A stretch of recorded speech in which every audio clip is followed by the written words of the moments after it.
Kindly be seated. We'll start the hearing for today's schedule. Thank you.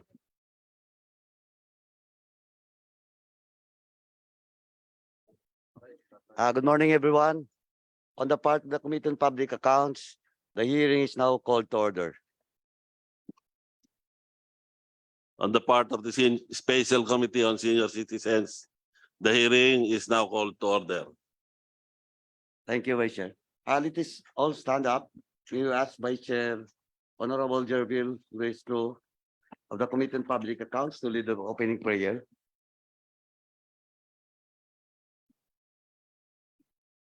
Let us put ourselves in the presence of the Lord, in the name of the Father, and of the Son, and of the Holy Spirit. Amen. Heavenly Father, as we are assembled here today, we come to you asking for your blessing and guidance. We ask that you touch our hearts to show us how to perform our assigned task with joy and zeal. As we strive for excellence in governance, please help us to cooperate and support one another. Keep love at the forefront of our thoughts today, and let it be the driving force behind all we do and everything we celebrate. Bless the members of the Joint Committee with discernment and knowledge, as well as our resource speakers with courage and passion for the truth. Lead all of our surrendered hearts to the path of honesty and integrity. Sort out the muddled feelings and distorted thoughts that plague us and keep us out of harm's way always. We totally entrust you with our work and ourselves, because we know that you are with us and for us. Amen. In the name of the Father, and of the Son, and of the Holy Spirit. Amen. Let us remain standing for the singing of our national anthem.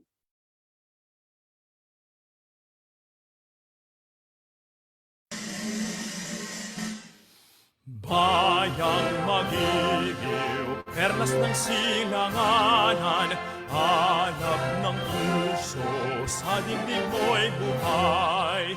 Upang hinirang, duyan ka ng magiting, sa manlulupig, di ka pasisiil, sa dagat at bundok, sa simoy at sa langit mong bughaw, may dilag ang tula at awit sa paglayang minamahal.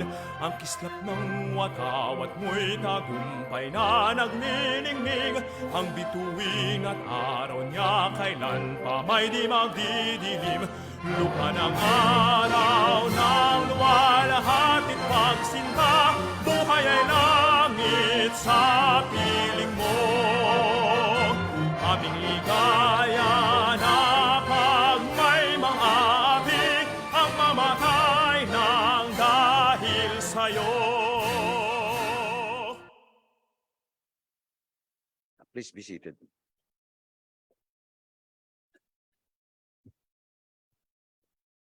Again, good morning, everyone. Just a quick reminder to all members, even though this is a joint committee hearing, we will still be deciding a motion separately. The first item in the agenda is the calling of the roll of members on the part of the Committee on Public Accounts. Do I hear a motion to dispense with the calling of the roll? May I, Mr. Chair? Congressman Yasir is now recognized. Mr. Chair, I move to dispense with the calling of the roll. Do I hear a second motion? Second the motion, Mr. Chair. Is there any objection?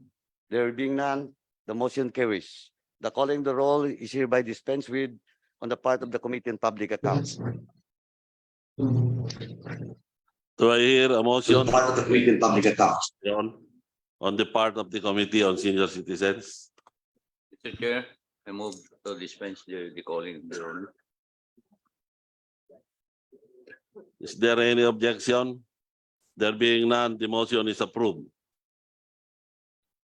The calling of the roll on the part of the Special Committee on Senior Citizens is hereby dispensed with.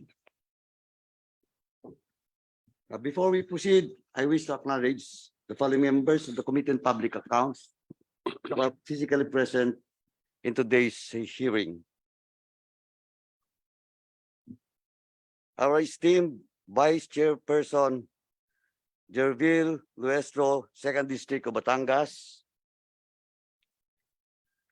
Vice Chair Jeffrey Soriano of AXIS Party List, Honorable Dale B. Corvera, Second District of Agusan del Sur. Good morning, sir.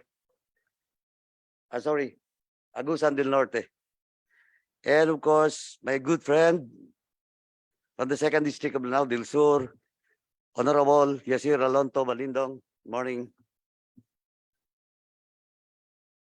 Our Deputy Majority Leader, ex-officio member of this committee, Honorable Walter Y. Palma, First District, Zamboanga, Sibugay. Good morning, sir.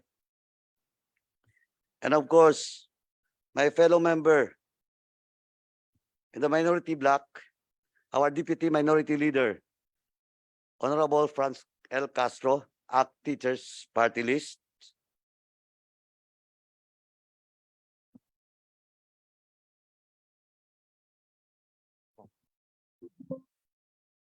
And also,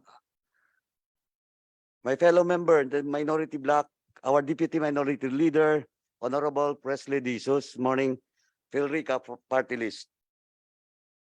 May I request the COMSEC to please acknowledge the members of the Public Accounts Committee via Zoom. Please proceed. Good morning, Mr. Chair. We'd also like to acknowledge and thank the members of the Committee on Public Accounts who are joining this hearing via video conferencing. We have our Vice Chair, the Honorable Isabel Zamora, Vice Chair Edwin Olivares. We have the Honorable Zaldi Villa, Honorable Keith Micah Tan, Honorable Arnan Panaligan, the Honorable Olga Ko, and the Honorable Sergio Dagook. Good morning, Your Honors. That's Thank- all, Mr. Thank Chair. you, COMSEC. Chairman Ordonez, please proceed. Thank you. Thank you, Mr. Chair. I would like to thank and recognize Honorable Salvador Plato of our Vice Chairperson of the from 6th District of Laguna. Oh, sorry, of Bulacan, who is with us today. May I also request our committee secretary to call the names of the members of the Special Committee on Senior Citizens present via Zoom. Thank you, Mr. Chair. Good morning. We would like also to acknowledge the following via Zoom. Present via Zoom, we have the Honorable Romulo Quintana Jr. from the First District of Makati City, the Honorable Maria Alana Samantha T. Santos from the Third District of Cotabato, the Honorable Patrick Michael P.M. D. Vargas from the Fifth District of Quezon City, the Honorable Jane T. Castro from the Second District of Capiz. We also have the Honorable Jose Maria R. Zubiri Jr. from the Third District of Bukidnon, and the Honorable Gabriel H. Bordado Jr. from the Third District of Camarines Sur. Thank you and good morning.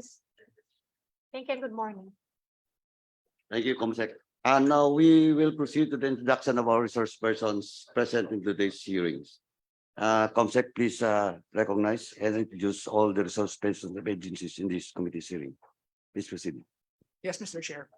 We would like to acknowledge and thank the officials and personnel of the National Commission of Senior Citizens for attending today's hearing. We have here with us Chairperson and CEO Franklin Quijano, Commissioner Aida Yap Patron, Commissioner Ricardo Rainier Cruz III, Commissioner Edwin Espejo, Commissioner Raymar Mansilungan, and Commissioner Enriqueta Rodeles. Welcome to the House of Representatives. And also, with the indulgence of the chair, may we also recognize the resource persons who are present via Zoom. We have from CIDG, we have Police Colonel David N. Poclay. From the DBM, we have Joyce Acad, Andre Moreno, and also Daniel Alana Mercene.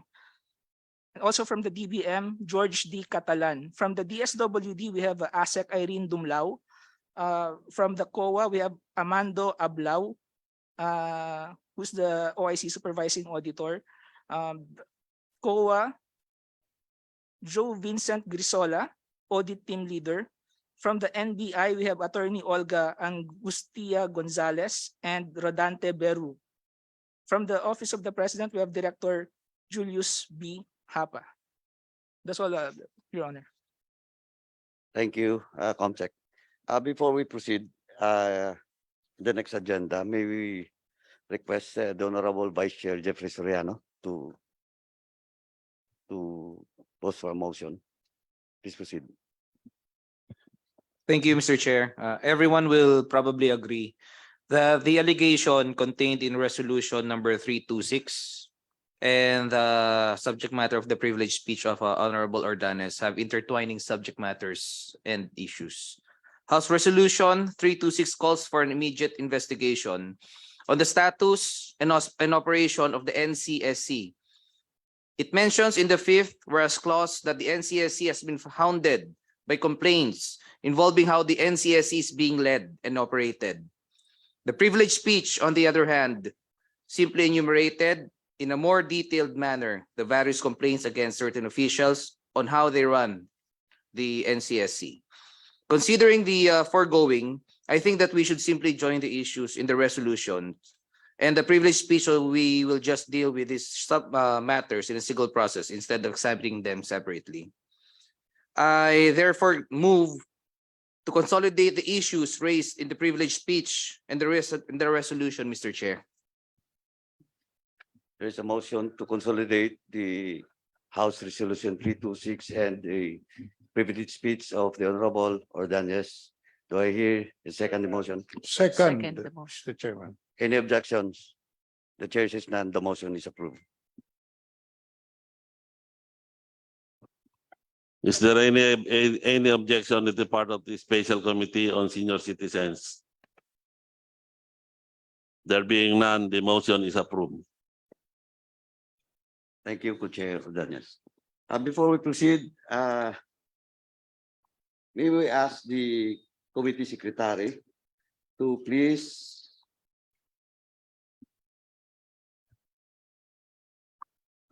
give us a brief overview of the rules and procedure and set the ground rules in this committee hearing. Please proceed.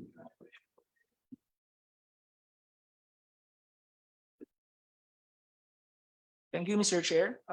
We are guided by the rules of the House of Representatives for the 19th Congress, which is based on the rules of the previous Congress, and this was adopted on July 25, 2022. Also, we follow the rules of procedure governing inquiries in aid of legislation of the House of Representatives adopted on August 10, 2022. Here are some of the salient features of our rules, if I may, Mr. Chair.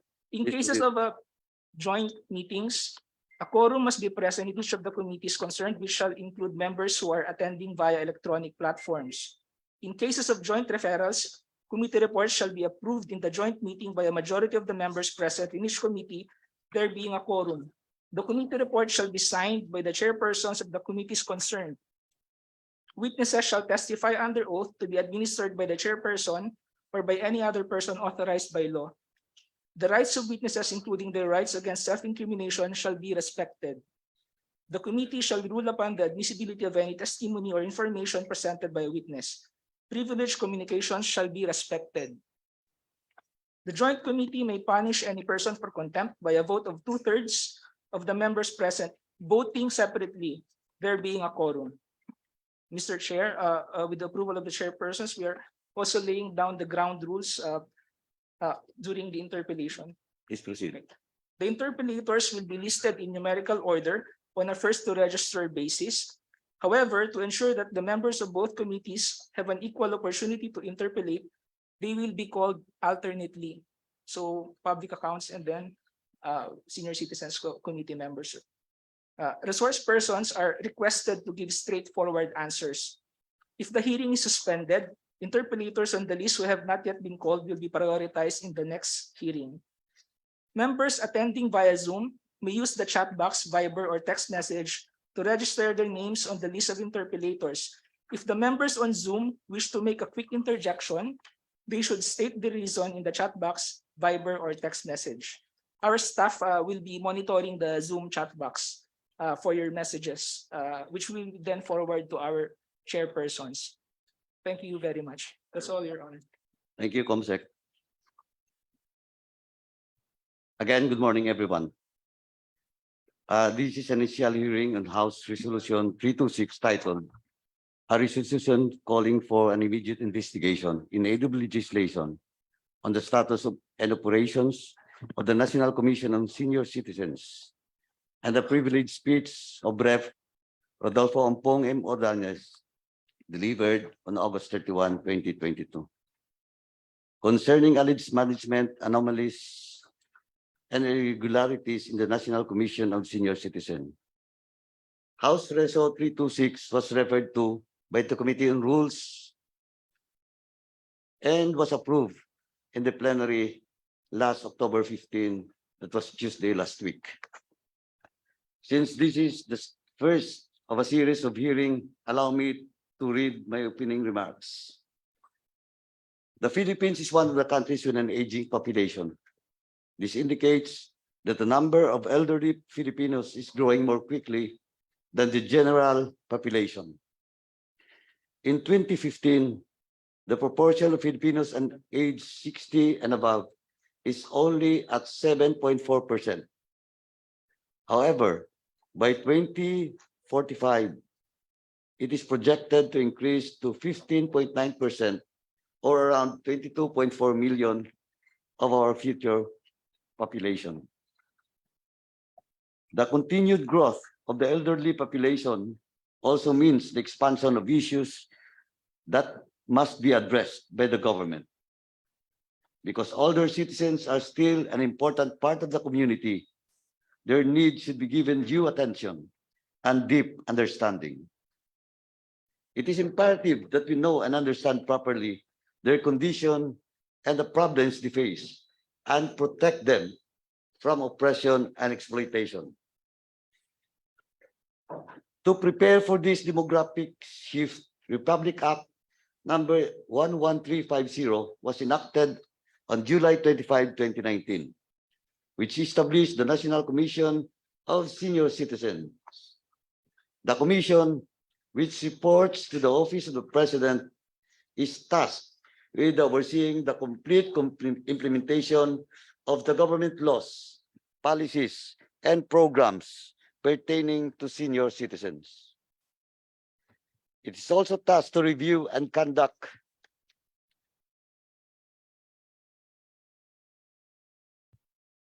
studies in this area and make policy recommendations to Congress and the President. The NCSC is a crucial tool for helping the elderly, and we, the legislators, must do everything in our power to make sure it is effective and highly capable. Otherwise, we'll be complicit in the injustices that the elderly, especially the poor ones, must deal with on a daily basis. The 2023 budget allocation for social pension for senior citizens is pegged at 25.5 billion. Currently, this is being handled by the Department of Social Welfare and Services, or DSWD, under Republic Act 11350. However, this function, as well as all programs, projects, and activities which are being undertaken by the DSWD for the formulation, implementation, and coordination of social welfare and development policies and programs for the poor, vulnerable, and disadvantaged senior citizens shall be transferred to NCSC. As the population of senior citizens increases, the social pension funds will concomitantly grow. In a few years, when the transition is completed, the NCSC will have astronomical budgets amounting to tens of billions of pesos to fulfill its mandate. Thus, it is important that NCSC must stay on course and be led by skilled people if we are to avoid jeopardizing the lowest goals. This investigation main goal is not to arbitrarily disparage anyone, but there are serious allegations and accusations against the NCSC that demands answers. Ultimately, our goal is to make sure that money that is intended to be used to improve the lives of senior citizens is actually used for that purpose and not simply to line the pockets of a few dishonest people. If the NCSC officials are found wanting, or if there is a need to revisit the law to ensure that public funds will not be wasted in the future, we would certainly know when this hearing ends. Our resources are scarce, and the improper use of agency funds can erode our system with long-lasting effects. This is why government agencies, together with all the stakeholders, must help one another when it comes to safeguarding public funds. When we are not vigilant, opportunists are emboldened, and sometimes they end up in government. Obviously, we cannot allow our government agencies to be managed by people who are lazy and negligent, who put their own goals and desires ahead of those of others, or who are solely interested in increasing their own wealth. If we work together and we expose these corrupt individuals to the public and prosecute them, we're setting the groundwork for a better future, one in which we can take pride and which enable us to live out our senior years in peace and prosperity. Any institution that undertakes an inquiry stands the risk of being accused of being biased, either in favor of a particular person or in favor of a particular desired outcome. You can be sure that the measures are in place to ensure that the investigation by this joint committee is impartial and that the final result will only reflect the truth. In light of this, I urge my colleagues to remain objective and limit their comments to what the available facts and evidence support. To the chairman of the NCSC and its commissioners, you can be confident that you will be given due process and that our members will hear your vision of the story, because here in the House of Representatives, we take the democratic process very seriously. And thus, we will deliberate on this matter with caution and wisdom. Thank you very much. Co-Chair Ordanes, you have something to say? Thank you, Mr. Chair. First of all, I would like to recognize the presence of Honorable Eulogio Rodriguez from Lone District of Catanduanes. Good morning, sir. Good morning to my dear colleagues in our committee, the Committee on Senior Citizens and the Committee on Public Accounts. My fellow chairman, Chairman Caraps Padbano, our vice chairman, members, resources speakers, invited guests, and my fellow senior citizens who I know are intently watching our proceedings today. Ang National Commission of Senior Citizens ay bunga ng collective effort ng aming party list, ang Senior Citizens Party List. Mga miyembro na ika-17 Kongreso, mga senior citizens organizations, at former Speaker and President Gloria Macapagal Arroyo, and former President Rodrigo Roa Duterte. Ito po ay sinulong at inilaban namin dahil alam namin ang hirap na pinagdaraanan ng ating mga senior citizens, na madalas ay nakakalimutan ng malalaking ahensya ng ating gobyerno. Madalas ang ating pangangailangan ay nahuhuli at nangamamatay na lamang tayo, ay hindi man lamang natin makuha ang benepisyo at pribilehyo na nakalaan sa atin ng batas. Kaya po, I aspired to have a special government agency that will advocate for and protect the rights and welfare of our senior citizens. Sa kabutihang palad, sa tulong ng aming dugo, pawis at luha, ay naisabatas namin ang National Commission of Senior Citizens noong taong 2019. At sa lahat ng mambabatas na naipasa ng aking opisina, ito ang pinaka-importante sa akin. Sapagkat alam ko na ito ang magiging haligi sa lahat ng dagdag benepisyo at pribilehyo na ipinaglalaban namin dito sa Kongreso.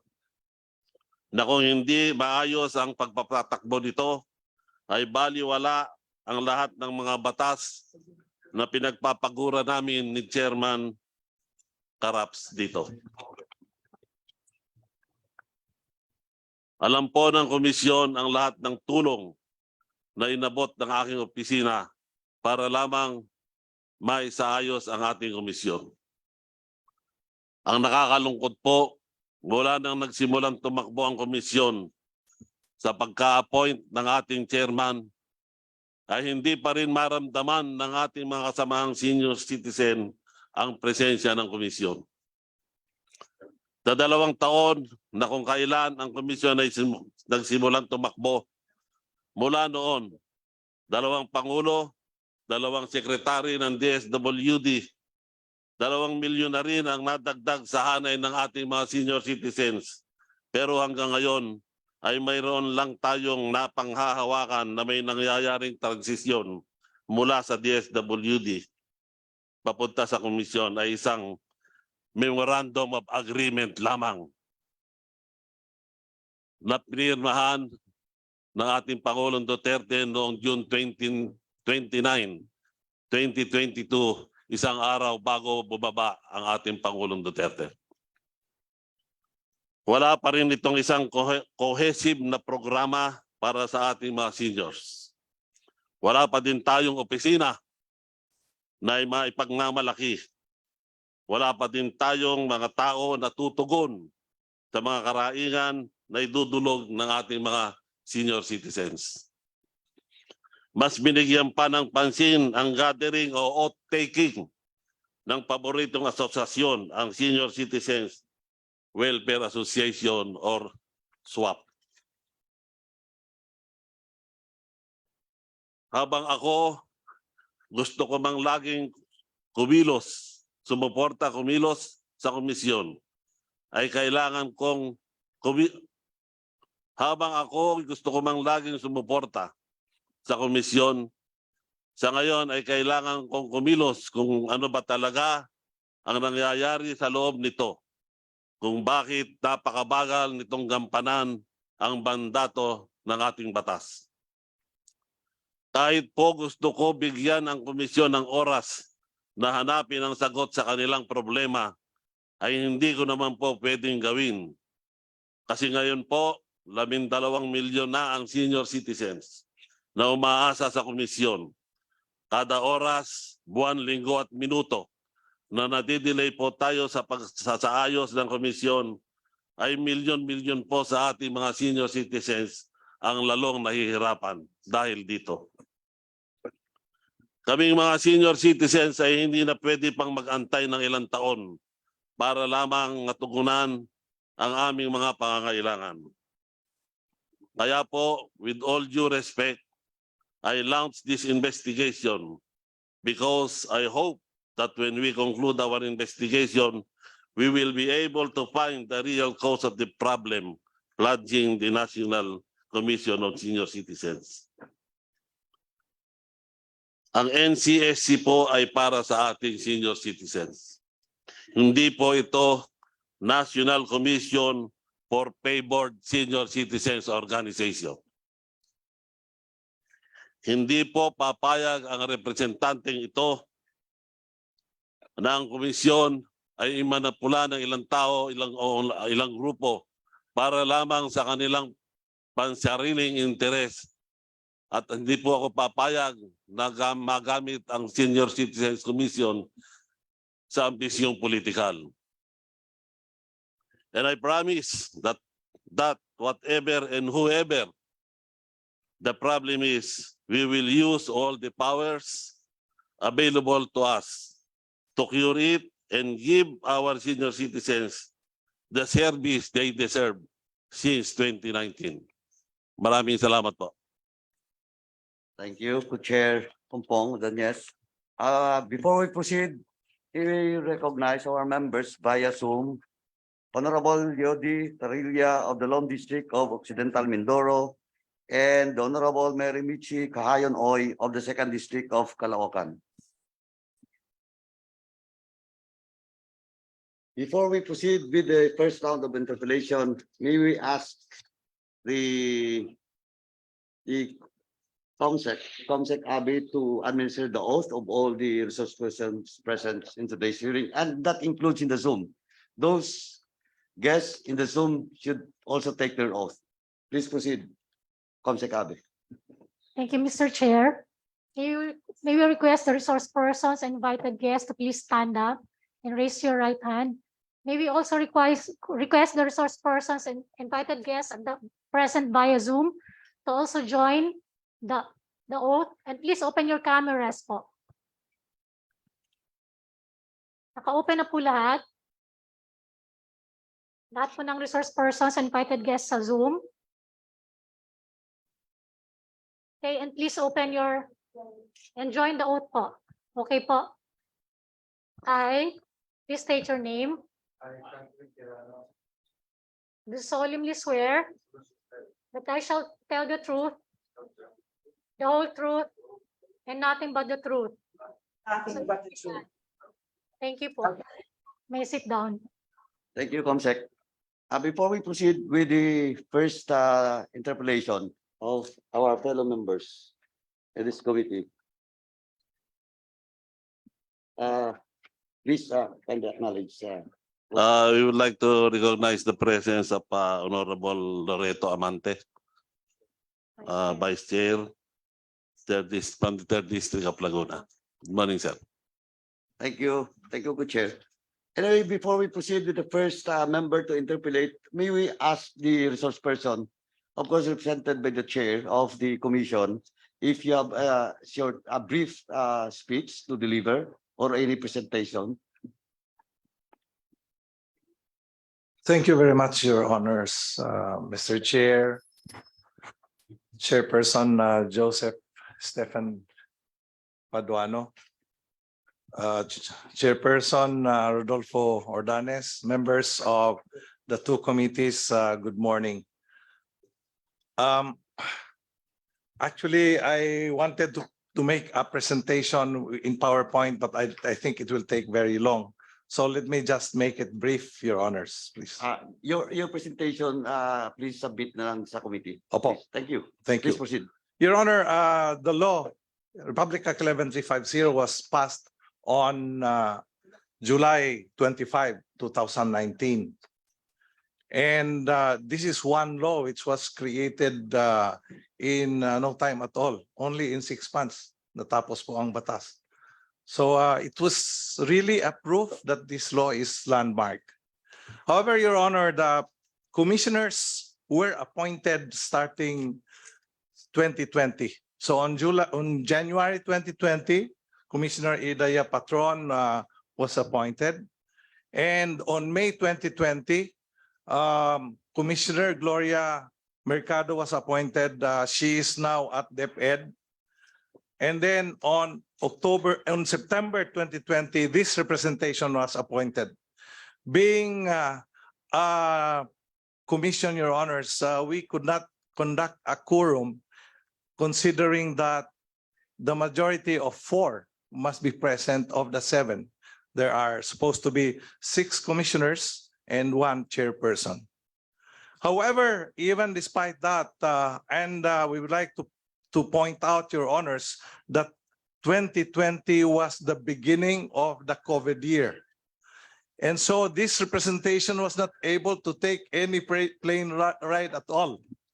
So as I started my work, I had to move via vehicle and RoRo all throughout the country. We started business only in February of 2021. And that means that for 1 year, we were on the preparation stage. On our preparation stage, however, as I took my oath, I immediately went into the implementing rules and regulations. And the senior citizen party list will bear us out that immediately in October and November of 2020, we already called for public hearing for the implementing rules and regulations, knowing that under the law 11350, we were given 180 days to make the IRR, and 180 days from July 2019 is really already almost beyond. However, like we said, the preparation of the IRR, even as we did it, could not be discussed by the commission, knowing that it lacks membership. And then, therefore, we had to go to DBM, ask that we be given the necessary complement. And so as early as October 14, 2020, the first month of my appointment, Your Honors, we wrote DBM our requests for the creation of positions. And so, like we said, the IRR, which contains, by the way, the strategies, the methods, and the core programs, was passed and was made final only in October 19, 2021. The reason is the IRR is a conglomeration of all the agencies being consulted. We were required to consult DILG, DBM, and all other agencies pointed out as what was necessary by law. So, Your Honors, looking at it from that point of view, the late starting of the commission was on account of appointments. Subsequently, on 2022 January, another commissioner came. 2021 January was Commissioner Edwin Espejo. And the next commissioner was appointed January 2022. That was the 5th. And then the 6th and 7th, March 4, 2022, just when election was to be approaching. So if you look at it, Your Honor, we were complete and full only on March of 2022. Therefore, Your Honors, if you look at it from this point of view, the needs for the complements will have to be met. And DBM finally made an approval of our OSSP, our organizational structure, only on December 21, 2021. So with the approval of 206 complements for regular employees on January 2022, that was when we started to ask, where can we get the regular employees? Unfortunately, Your Honors, and I do not need to give a lecture on this, but just to enlighten you, Your Honors, the regular employees cannot be selected without a selection board or an HRM PSB. And so the first thing that we asked our head, which is Malacanang, the Office of the President, is, can we ask Malacanang to lend us an HRM PSB? What is funny here, Your Honors, is the HRM PSB must be regular employees. You cannot have casual or coterminous employees out from the HRM PSB. So when we went to the Office of the President at the time was so busy, they passed us on to the DSWD. Therefore, Your Honors, it was on 2022 that DSWD finally acceded to help us to find regular employees. Right now, Your Honors, we are waiting for DSWD to give us the resolution of their HRM PSB so that from the short list of those they have initially chosen to have the basic minimum requirement met, we will already be able to choose our regular employees. In short, Your Honor, I was teasing one of a high government official by saying, it appears that government cannot create itself. The creation of the National Commission of Senior Citizen was there from the point of view of law, but there was no process that could make it even faster because the HRM PSB will be the one to give to us the list. Since we didn't have any HRM PSB, we have to rely on and lean on another government agency. As a consequence, Your Honor, not only do we don't have an HRM PSB, we also don't have a bids and awards committee, Your Honor. Because bids and awards committees are supposed to consist of regular employees from high level to lower level. That explains why, Your Honors, we could not have an office for our own. We could not even purchase capital outlay for our purpose because we don't have a back. And the procurement law is very clear. No procurement with no bids and awards committee. Therefore, Your Honor, until this point in time, we do not have a back and we are waiting for the DSWD recommendations so that we can form not only our HRM PSB and our back. We would like, therefore, to assure Congressman Ordanes that even as we have done our best, this government will have, in the concept of the whole of government, to put our acts together. We are actually being supported warmly by Secretary Erwin Tulfo by accelerating the pace of the selection.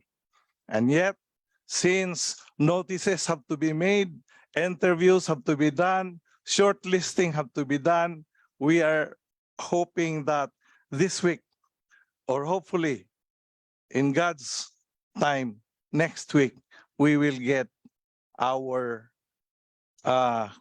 list of employees that we can choose from as our regular employees.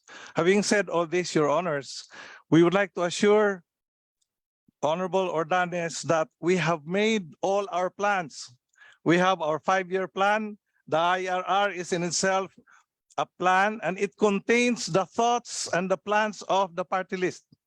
All the ideas of the senior citizens party list have all been integrated in the implementing rules and regulations.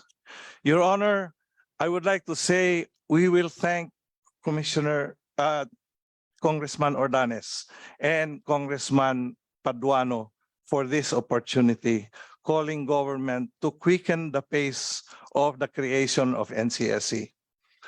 Having said all this, we would like to invite the attention of the members of this august body that all our accomplishments are even in the Facebook.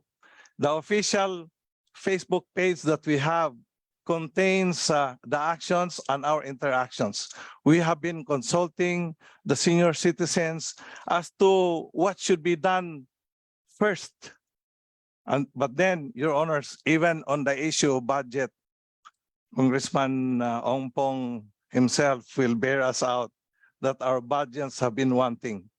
When I was newly appointed and Congressman Ongpong Ordanes was also newly appointed because he took the cudgels of being congressman after the late Congressman Jun Datul. We were practically on the first weeks, we were hoping that our budget be included, and we found out that for 2020, there was no submission by DBM on the National Expenditure Program. However, we would like to thank this august body and Senate that despite the fact that we were not included in the NEP, we still found ourselves with a 25 million budget. That 25 million budget is proof that the life of NCSC has started. However, and I'd like to point out that this was pointed out by Congressman Ordanes, that even that 25 million, Your Honors, could not be spent because we don't have a back. And so the question of Congressman Ordanes at the privilege speech is really proper. Why we're not using the 15 million? And the answer is simple. Wala pong back. So yung pera po ay nandiyan, hindi magagamit dahil walang procurement unit na pwede kaming magamit. With all this that I've said, Your Honor, I have a long list of things and accomplishments that I have made, and the Commission has joined me in all this. In fact, the Commission is supposed to be territorial from the geographic point of view, 2 from Luzon, 2 from Visayas, 2 from Mindanao, and 2 from Luzon is for purposes only of planning, assigned 1 in the north and 1 in the south. For Visayas, 1 in the east and 1 in the west. For Mindanao, there are 3 regions, and we have divided it evenly. We are really hoping that you can even help us because right now there is a vacancy of 1 commissioner. So having said all this, Your Honors, we would like to submit our case to you, and we would like to tell you that all of us, the commissioners, are ready for your interpellations. Thank you very much, and God bless you, Your Honors. Thank you, Chairman Franklin Quijano. Just to remind everyone, and including the members, and that includes the chairman of the commission, please address your position and your query or your answers to the question of members of the House to the chairman of this honorable committee. Just to remind you, Chairman Quijano. Now, on the first on the list,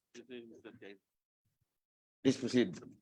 I would like to recognize the presence of Honorable Ruth Mariano Hernandez, a member of the Special Committee on Senior Citizens from the 2nd District of Laguna, via Zoom.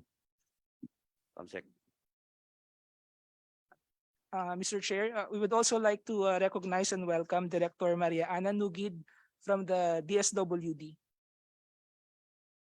Thank you, and thank you for coming. Thank you. The first to ask question or interpellate is Congresswoman Kong Frasco of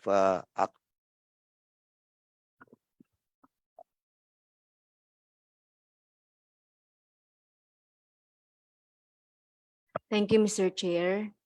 Magandang umaga po sa ating lahat, sa ating colleagues dito sa House of Representatives, and of course, the members of the National Commission on Senior Citizen led by Attorney Franklin Quijano. Okay. Mr. Chair, first one, so I appreciate the explanation of Attorney Franklin Quijano. May I know, Mr. Chair, if we have resource person from the DBM? do we have a resource person from DBM? Your Honor, we have Mr. Ray Moreno and Joyce Akad from the DBM. Are they here? No, Your Honor, they're attending via Zoom. Okay, so very basic yung problem na nandito na sa privilege speech at saka yung sinabi po ni Attorney Franklin Quijano about the yung personnel. Okay? First of all, ano po ba itong HRMPSB? Mr. Chair, kay Mr. Quijano po. Please, Chairman. Thank you very much, Mr. Chair, Madam Congressman Castro.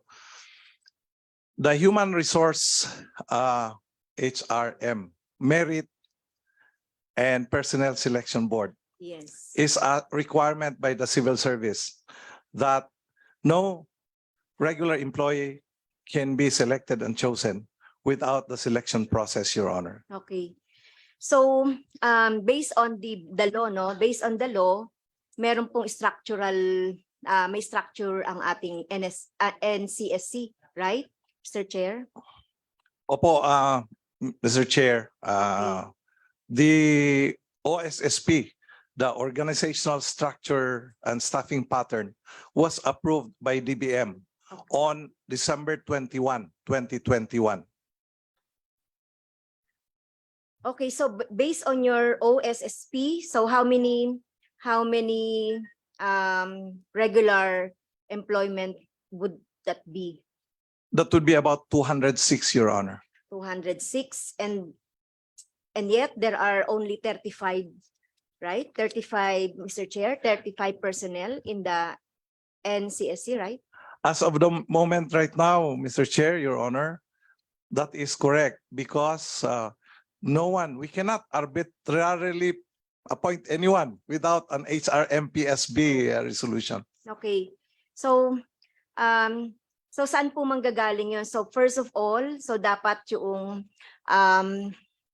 authority from the DBM to hire regular permanent position, Mr. Chair, para makumpleto yung sinasabi nating 206 na staffing ng ating NCSC, right? Mayroon na pong approval ang DBM, yung organizational structure and staffing pattern po. Yes, so sino po dapat yung so manggagaling yung HRMPSP Yung sa NCSC, Mr. Chair, tapos DSWD. So ano ba yung relationship ng DSWD dito sa paggagawa ng HRMPSB? ganito po, nilapitan namin ang Malacanang, ang Office of the President at the time when we were appointed for them to help us choose the regular employees, knowing that sila yung may HR. Dahil puno yung trabaho nila, they referred us to DSWD. Of course, DSWD, puno din yun sila, but then eventually, with the egging of the Office of the President on February of 2022, they considered na sila ang hahanap nung request namin of 15 employees. The 15 employees that we have requested from DSWD would constitute this time the embryo unit for our HRMPSB. Kasi po, dapat kami ang mag-appoint pero wala kaming regular employees na maging HRMPSB. Kaya hiningin namin sa DSWD na mag-HRMPSB muna sila para may pipilian kami na maging regular. Sa ngayon po, inaantay namin yung trabaho ng DSWD and since Director Ana Nugid is here, perhaps we would be assured of that. Tanungin ko na lang po thank you Attorney Quijano. Mr. Chair, so hindi ko natatanungin yung DBM kasi meron na silang authorization to fill up itong 206. Tanungin ko na lang po yung DSWD.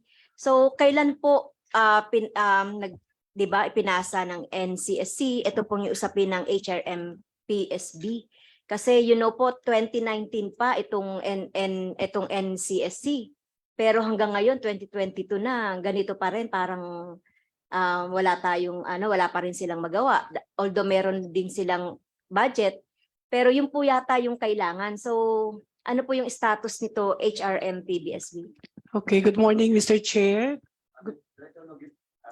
With the indulgence of Kong Franz, before you answer the query of Kong Franz, ang tanong lang kay Chairman at saka sa Commission, because you have stated that the 7 members of the Commission was only approved, yung lahat ng commissioners on March 2022. Complete, Your Honor. Yeah, tama. Yeah. Okay. Naging Now, complete. complete of 7 members, commissioners. Now, but of course, before that, on January 2021, as you have stated, 4 na commissioners natin, which is majority of supposedly the needed membership of the commission. Now, ang tanong, during that time, sabi mo nga kanina, in line with the line of questioning of Kong Castro, sabi mo kanina, yung business starts is February of 2021. Okay? Correct?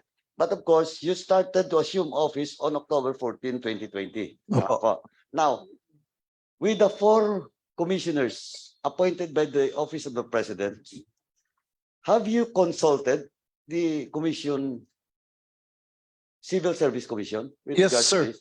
And what's the position of the Civil Commission during the time? Well, again, we were actually very frantic and we were really asking civil service to help us. Una, wala po kaming executive director, tsaka wala kaming regular employees. Pwede ba kami as a commission na pipili ng mga empleyado? Ang sagat po ay hindi. Hanggang wala kayong regular employees na mag-constitute ng HRM-PSB. In other words, we cannot even choose an executive director. We cannot choose our regular employees because the body that will choose in the selection process are supposed to be regular employees. So we have this in writing, Your Honors, and in due time we will submit it to you when we did it. In fact, we submitted this question even before the fourth member came. Nagpadala na po kami ng sulat asking civil service for help. Thank you for that, Chairman. But anyway, please submit to this committee the written and received copy of that letter coming from your office. Director, please proceed. Mr. Okay, Chair. thank you, Mr. Chair. Good morning po to everyone. Recently po, we just processed the 15 positions which was requested by the NCSC. Sorry, just to interrupt you. You have not yet taken your oath, Director. Have you taken your oath? Yes, sir. Okay, please proceed. Thank you. We processed the hiring or the screening of applicants and then test administrations and then psychological evaluations for those qualified candidates. And so far we have processed 15 positions with more or less 50 applicants for each positions. And then the 15 positions were identified and requested by NCSC, which will be the composition of their HRM, PSB, and BAC Secretariat. The following positions were 2 directors for operations and planning bureaus, admin and financial directors, the 2 chief administrative officers for human resource division and general services division, 1 project development officer 5 for social pensions and benefits division. And then we have 2 we have 1 planning officer for policy and plans division, 3 project development officer 4 for social pension and benefits, and under wellness, health, emergency response and benefits division, and another one for under senior citizen action for development and national building division. We have also supervising administrative officer for human resource development and for general services division, supervising administrative officer for finance division, 1 attorney and 1 board secretary. Yung 15 positions po na yon ay yung compositions para makabuo sila ng kanilang HRM, PSB, and BAC Secretariat po. And right now, we submitted already the shortlist of applicants last week, and the board resolution is already on my table, so I can sign it this afternoon as soon as I get back to my office. Thank you, Mr. Chair. So may we ask the DSWD na lang to submit to us yung structural nung HRM PSB. So ibig sabihin may mga applicants pa lang din, Mr. Chair. So wala pang na-appoint para sa HR, tama ba? So what took you so long dun sa pag-hire or pag-recommend nitong mga position para sa HRM PSB? Actually, we give the urgency to NCSC. That's why we process immediately last October 28 and November 4. We just finished the deliberation and the screening of the qualified candidates for those positions. So kailan Mr. Chair matatapos yung screening nitong qualified so that makapag-start na rin yung NCSC noong hiring at saka yung BAC na sinasabi nila na para makapag-procure sila ng mga kailangan doon sa office. So, meron man time frame para makumpleto na yung hiring, screening, and everything para dito sa HRM PSB? Mr. Chair, to our DSWD. Director. Okay. The resolution will be given within today po. We can release the resolution already. Ano po yung resolution na yon? Yung po yung sa pag-hire, screen? Yes, ma'am. We already give the short list of applicants, the 5 candidates for each positions, and then it's up to the NCSC kung sino po ang kanilang i-hire for their decision na po. Director, with the indulgence of Congresswoman Castro, that position you're telling is the 15. Okay, so in short, naka-shortlist pa lang yung 15. They are not Yes yet po. officially admitted or employed by the NCSC. Yes Tama po. ko ba? Yes po. Now, 15, but you have said, if yung hearing ko correct, sabi mo kanina, there are 50 applicants in each position out of the 15. Pakiano, 5 applicants po in each positions dun sa short list. there are 5 applicants, Yes so po. it's around 75 applicants because 15 position is, 15 times mo po sa 5, that's 75. that's 75 po. Correct po. Thank you. Please proceed, Congresswoman Castro. Yes, so yung resolution today, okay na yung resolution na Mr. Chair. Tapos it's up for the NCSC na to screen. So para mas mapabilis. So yun lang po muna no Mr. Chair yung mga tanong ko kasi nandoon kasi yung root cause kung bakit hindi nila nagagampanan yung kanilang mga tungkulin. At eto Mr. Chair, yung tungkol doon sa yung sinasabing MOA between the DSWD and the NCSC. So yung MOA na, can we have a copy of that, Mr. Chair? Yung sinasabi po ni Attorney Quijano na MOA ng DSWD which was signed a day before na matapos yung termino ni President Duterte. So ano po ba yung nilalaman, Mr. Chair, ng MOA? Chairman, please answer the query of Congresswoman Castro. Thank you, Mr. Chair, Your Honor. The MOA contains all the aspects for the transfer of the functions of the SWD, including plans, programs, activities, and hopefully including personnel, which they have, as well as equipments that they may transfer to us. It took us time to sign the MOA, Your Honor. So Mr. Chair, can we have a copy of that MOA with the committee, with our committee and this representation po? The chair is directing the chairman to submit, please. Oo, the kasi MOA. nakita ko pa sa function, Mr. Chair, later on pala sila na yung the NSC will hold na no yung social pension ng ating mga nakatatanda. Later on, hindi na sa DSWD. Tama po ba, Mr. Chair? Yes, ma'am. Okay, so mahalaga po yung yung MOA. At saka kung ano na po yung magiging kasama ba yun doon sa function ng NSC, doon sa MOA na hindi lang siya magiging MOA in the future siguro, Mr. Chair, dahil kasama na yan doon sa legislated function ng NCSC, Sir Chair. Tama? Okay. So yun lang po, Mr. Chair. Thank you. Thank you, Cong Castro. Before we proceed to Co-Chair Ordanes for some questions, sa DSWD Director, eto gusto ko lang ilawin yung process. Kasi as you have said, naka-shortlist na yung 15, okay? And the rest so will be signed today, Yes. and that will be implementation will start, of course, this week. At the latest is Friday, tama? Yes. Okay, now, Depende sa NCSC. yung 50 na yun yung, kaya natin hinahabol yung 50 na yun because that will be part of the HRM PSB. So that the NCSC can proceed with the selection of applicants, Yes po. correct?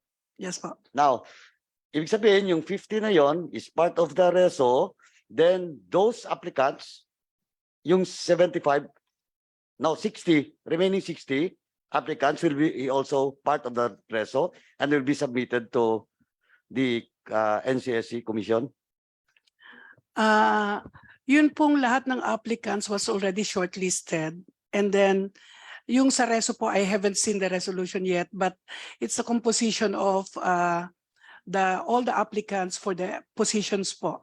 Yung 15 positions, it will be nakalagay po doon yung 5 candidates for each positions na pagpipilian po ng NCSC.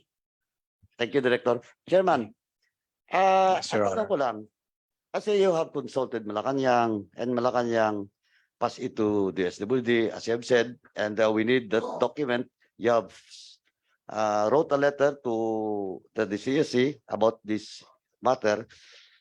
Ang tanong ko lang, di ba may website kayo? Just recently, Your Honor, with the When help, was that? uh, What recently, yung website nyo? yung website namin was about 4 weeks ago, Your Honor. Natapos. Okay, anyway, 4 weeks ago. Have you posted for those possible position in your website? Notwithstanding na supposedly you assume October 14 and the Yes, sir. commission, at least majority kayo, October 14 of 2020, nandun na yon. And the whole commission was organized and the 3 others was completed March of 2022. And I'm expecting to you as the chair of the commission to make sure na doon sa website niyo mismo, nabuo na yung website niyo at the same time on that. And in fact, you assume office October 14, 2000.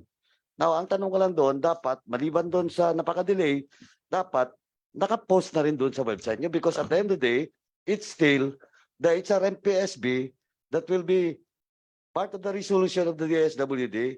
Kung kailan man yan, at least, nandun na sa website niyo lahat ng mga posisyon which is around 206, di ba? Tama? 206 position yung approved by the DBM.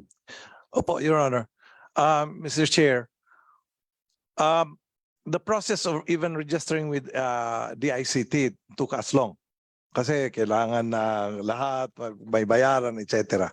Because we have to have our application and softwares. I think my staff, Eric Gargar, will be able to explain because he was the one who made the website. Anyway, Your Honor, the publication, which was to be done by the SWD, was made by the SWD. Of course, we assisted by informing the public of the need of NCSC, but the selection process is with the SWD. So sila po yung nag-publish dun sa website nila. But when we shall have the names, the regular employees which we shall be appointing as our HRMPSB and our back as well, Your Honor, the requirements that we'll be making will be published in our website. Yung rest of the 206 employees will then therefore be published on our website. So let me assure you, Mr. Chair, Your Honors, that we will include in our website all the list of vacant positions. Thank you for that, Chair. But of course, just a reminder to the Chair of the Commission, kasi ano na yung pass on yun sa DSWD, but at the end of the day, it's the Commission pa rin that will decide, di ba? To create Yes, Your Honor. RMP, Yes, Your PSB, at the same time, yung hiring, di ba? Opo. Transition lang naman yung DSWD dyan, di ba? Opo. Now, unlike in other departments that was created, just like the DSUD, wala silang masyadong problema because DSUD Meron na has sila. agencies, no? Sub-agencies down below. Kinonsolidate na lang. So, creating of the SRMPSB is not that problem. At the same time, yung back. Anyway, just a reminder to the chair, no? Thank you, Your Chairman, yeah, no? Now, Co-Chair Ampong Odanes is recognized. Thank you, my co-chair. Nabanggit niyo po yung executive director. Can you tell this committee why until now we do not have any executive director leading the commission? Thank you very much, Your Honor. The executive director deals with the day-to-day affairs of NCSC. However, Your Honor, the chairperson is at the same time, according to law, the CEO. Therefore, in the absence of the executive director, Your Honor, the CEO is really now the one carrying on his shoulders the work for the day-to-day. Now, we explored, asked civil service, asked all the government agencies, how do we appoint the executive director?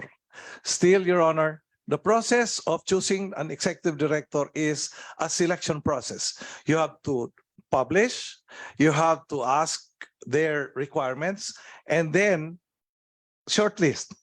Your Honor, in our case, therefore, wala kaming mapili dahil wala kaming HRMPSB. So we even ask DSWD about it. And then DSWD is saying, yung lower units, pwede kami. But yung executive director, dahil that it will impinge into the powers of the president to appoint. Yun yung punto de vista nila. So hindi kasali ang pipiliin. But for our purpose of choosing the HRMPSB and back, yun ang binigay namin sa DSWD. Ayaw nilang pumili ng executive director, Your Honor. So what is the shortcut for this, Your Honor? Since we cannot, as a commission, hindi po namin mapili kung sino ang executive director because we cannot constitute as HRMPSB. We actually asked the Office of the President, baka may desire letter kayo na ipapadala sa amin. At kung may desire letter kayo, then the commission will just now concur kung may desire letter. And in that case, Your Honor, we did not have the opportunity of having one. There was one na malapit na sana, but then when the commissioners asked kung may letter ba galing kay Presidente, walang letter galing kay Presidente, and it was election period. So since the next president came, we said we might as well leave it to the next president kasi wala mang letter na produced from the president, the previous president, Your Honor. I understand, Mr. Chairman, may nirecommend ang presidente or the executive secretary, but you did not accept. Your Honor, it was during election period that we received a letter from the executive secretary. But Your Honor, it can fall short because when the commissioner who talked to the applicant asked for the letter coming from the president, wala pong letter coming from the president. Yun lang pong galing sa executive secretary.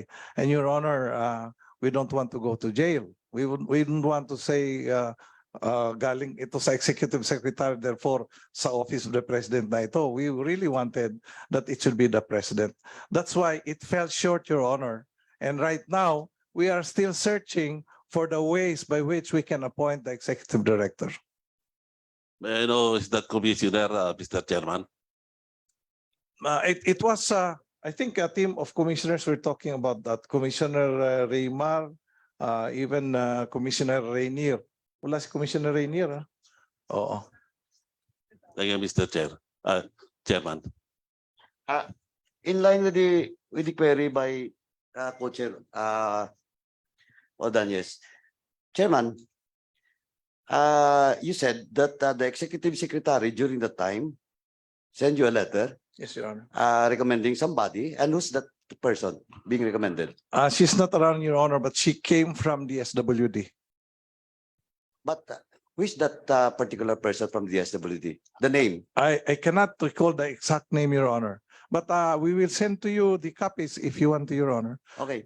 Anyway, Excuse me, Paul. Sige, go. The person recommended by the executive secretary is the former spokesperson of the SWD, Irene Dumblao. Thank you for that, Co-Chair Umpong. Anyway, you never act on it because that was election time, as I've said.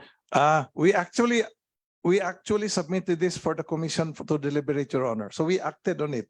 Only that kulang po kasi while we received the letter during election period coming from the executive secretary, the desired letter that should come from the president was not there. So may letter po sa executive secretary pero wala pong letter na pinirmahan si President Rodrigo Roa Duterte. So nung sinabit natin sa commission, the commission in a resolution, Your Honor, and the minutes will bear me out, the commission said that we would rather wait for the next administration because I think it was about May or June that the commission discussed about it. So we said, the commission said that we'll wait. Let's lay that on the table and wait for the better times where the next president may have to make their desired letter.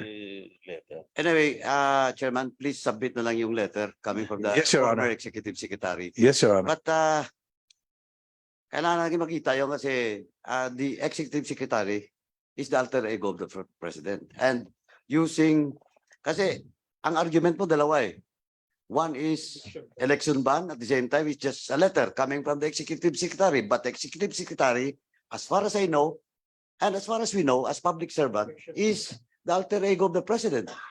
Now, if the alter ego of the president, yung mandate niya is coming from the president. And at the same time, whatever will be the action of the executive secretary, it's not anymore your problem. It's the problem of the president and the executive secretary. So that's why the reason that you have said that you need a letter from the president himself, I think we have to check that. No, we have to check that because as I have said, the executive secretary is the alter ego of the president. And you are not in a position to decide. It's between the president and the executive secretary then. Mr. Chair, I'd like to submit that this position is not my personal position, Your Honor. It was a commission decision which I submitted to the commission, and I was presiding and asked the commission what action and what step to do, Your Honor. Thank you, Chairman. Can we ask the commissioner present today before I go to Deputy Majority Leader Walter Palma? Tama ko ba yung statement ng chairman nyo na it was a collective wisdom and decision not to act on the letter coming from the former executive secretary appointing an executive director coming from the DSWD and in the person of the former spokesperson Irene Dumlao. Irene Dumlao. And Comsec, in the next hearing, please invite a certain former spokesperson of in the person of Irene Dumlao for the next hearing. Noted, Mr. Chair. Please proceed and please state your position in the commission. Thank you, Mr. Chairman. My name is Raymar Mansilongan. I'm one of the commissioners. During those times, Mr. Chairman, it was actually myself, this representation, who got in touch with Ms. Director Irene Dumlao. And I was asking her because the letter from the executive secretary, Mr. Chairman, states that there is a desired letter from the president, similar to the appointments that we have. We have an appointment signed by the president and a letter from the executive secretary telling us that we were appointed. So when I asked Director Dumlao, I was asking her if she just missed attaching the letter supposedly from the president. Because yun po yung procedure eh. Yung pong executive secretary, ang sabi niya po doon, there is a desired letter from the president. So yun po yung hinihingi ko, and that was discussed during the commission meeting. And incidentally, meron pong statement noon yung executive secretary, imminent, si Attorney Vic Rodriguez during the time, na kung pwede yung mga agencies i-hold nyo muna yung mga appointments ninyo. So yung pong dalawang issue na yun, which prompted us to wait, refer it back. Actually, ang po namin nun is to refer it back to the office of the president dahil baka hindi lang po na-attach yung sinasabi ni ES noon na desired letter from the president. Thank you, Mr. Chair. Thank you, Mr. Anyway, kasi ang doctrine natin dyan, the executive secretary is the alter ego. Now, again, you're telling us na yung former executive secretary of the president, BBM, is telling you once again, do you have an official letter coming from him on that matter? Mr. Chairman, wala po, Mr. Chairman, but O, di wala tayo there dito. was, I think it was something that came out in the press. So Ah. actually, hindi naman po yun yung talagang dahilan. Inano lang po namin, isinama lang one of the issues kung bakit po namin we decided. I suggested na baka pwedeng ibalik namin sa Office of the President for clarification, Mr. Chairman. Again, gusto ko lang balikan. In this committee and even in other committee, especially in the investigation, we decide and we have to take note on all documents, no? Yung mga facts and evidence. Walang hearsay dito. That's why I'm asking you directly if you have a letter coming from the former executive secretary. Ang sabi mo, nasa press lang. Again, Chairman, hindi tayo dito mag-usap tungkol doon sa lumalabas sa press. We will be talking about issues na supplemented by facts. Okay? Mr. Chair. Before Co-Chair Ordonez, we recognize Deputy Majority Leader Wilter Palma. Please proceed, sir. Thank you, Mr. Chair, fellow members of government. Still almost high noon. Anyway, I just want to correct something or a suggestion or for purposes of discussion. Not all letters of or communication coming from the executive secretary would mean an alter ego of the president. It might be a personal letter endorsing something, but without the authority coming from the president, that's a piece of paper. So may I suggest if the commission here can just Viber us the letter so that we can once and for all we'll finish with this discussion. Kasi baka personal letter lang ng good Secretary Bingbong Meldea or with authority coming from the president, by the authority of the president, then it is an official instruction coming from the president. Anyway, Mr. Chair, can I interpret now or On that matter lang, in this ano lang? in that matter Okay, lang. okay. I'll wait The for that. indulgence of Deputy Majority, I will call you after Co-Chair Ordonez and my Vice Chair Luis Ro. After Vice Chair Luis Ro, you may Okay. proceed. Thank you. Thank you. Co-Chair, please proceed. Okay, thank you, Co-Chair. Nabanggit po ni Chairman the reason why they did not act on the request or recommendation of the executive secretary. Hindi lang po personal niya, kundi nagkaroon ng board resolution yung kanilang hindi pag-acto ron sa executive director.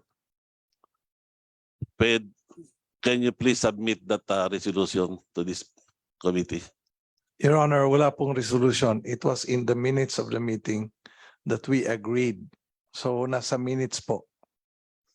Can you submit that? Of course, we will do, Your minutes? Honor. Okay. Thank you, Co-Chair. We now recognize Vice Chair Luis Ro. Please proceed. Mr. Chair, I respectfully yield to my boss, Deputy Majority Leader Kong Wilter Palma. Boss, ikaw na. Okay na? Sige. I want it won't take a lot of your time. Mr. Chair, I just want to ask, as of today, you have 35 employees. Right now? Yes, coterminous, Your Honor. Coterminous. Yes, Your Honor. So meaning is COS, job order employees, not regular employee? Not regular, Your Honor. So Because, that's why. yeah, every commissioner is entitled to five employees. So driver, executive assistant, yun po yung 35. Okay. So therefore, out of the 35, lahat are COS or job order. So 15 pa ang regular employees, which they are going to submit it. The recommendation will be submitted to you and for you to choose who among those that applied are most qualified for that position, so that you can start with the HR, the composition of the HR and the back. Am I correct, Mr. Chair? Your Honor, there are actually 5 regular employees right now, but these 5 cannot have the mandate of being selection board and back because they are all lowly SG 15. Maximum lang is SG 18. So ito po yung 5 regular employees natin are the ones handling the issue of the payroll and the sundry. But for us to appoint regular employees, there has to be a department head that is part of the selection board, and then division chief, etc. So wala po kaming ganun sa ngayon pa. We will be relying on the resolution of the DSWD so that from the short list, pipiliin na namin yung sinong magiging regular employees, and then we can start the selection process ourselves. Mr. Chair, akala ko ba walang regular? Tapos bakit may 5? Yung 5 po ay cashier na lowly. Who authorized you to hire the 5? Or are they being Ano po? assigned or Chairman, loaned from please the? let Chairman Palma, Congressman Palma to finish his question before answering. And please, again, wait for the recognition of the chair. Please proceed. Yeah, I'm asking this question, Mr. Chair, kasi sabi walang regular. Ngayon may 5. So my question is, paano yung how come there are 5 employees, there are 5 regular employees? Or the commission hired the 5, or are being whatever it is? Please proceed, Chairman. Yeah, thank you very much, Your Honor, Mr. Chair. The 5 were initially created by the DBM to start our work on the recording, the accounting, the cashiering, and etc.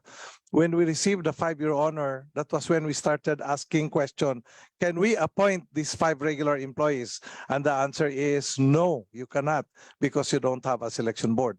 So we went initially to DSWD.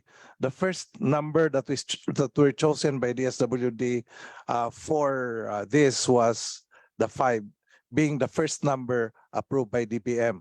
Subsequently, DBM approved the whole 206, and that was the time when we asked for the next assistance, still again from DSWD. All right, Mr. Chair, in the event that all the 15 and all the 206 will be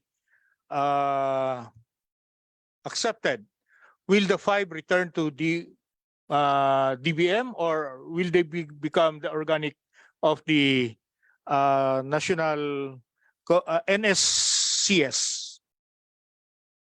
Your Honor, this is SSC part pa lang. of the number already under NCSC. So in short, part of the original 206 of the commission. Opo. Okay. I think, but by the way, when I was in the briefing kit, you said that you're not authorized to hire employees, but I saw here a letter or an endorsement wherein a regional director was appointed. Kindly brief me or for this committee whether or not somewhere here and the commissioner signed, in fact, the oath of office of a certain, correct ba yun? Nakita ko. Chair Umpong Ordanes, tama ba yun? Ay, this one. Miss Pinlac. Pinlock.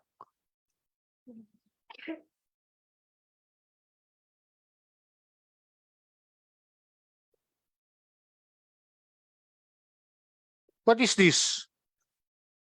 Regional Director? Ako si Pinlac na nahirang sa katungkulan bilang First District Director, Panganiban, Camarines Norte, Region 5. So this is a Regional Director. Who appointed Ms. Pinlac?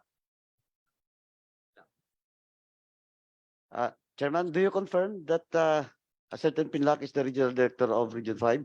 If I may be allowed to examine the document, Your Honor. Please. Secretariat, please.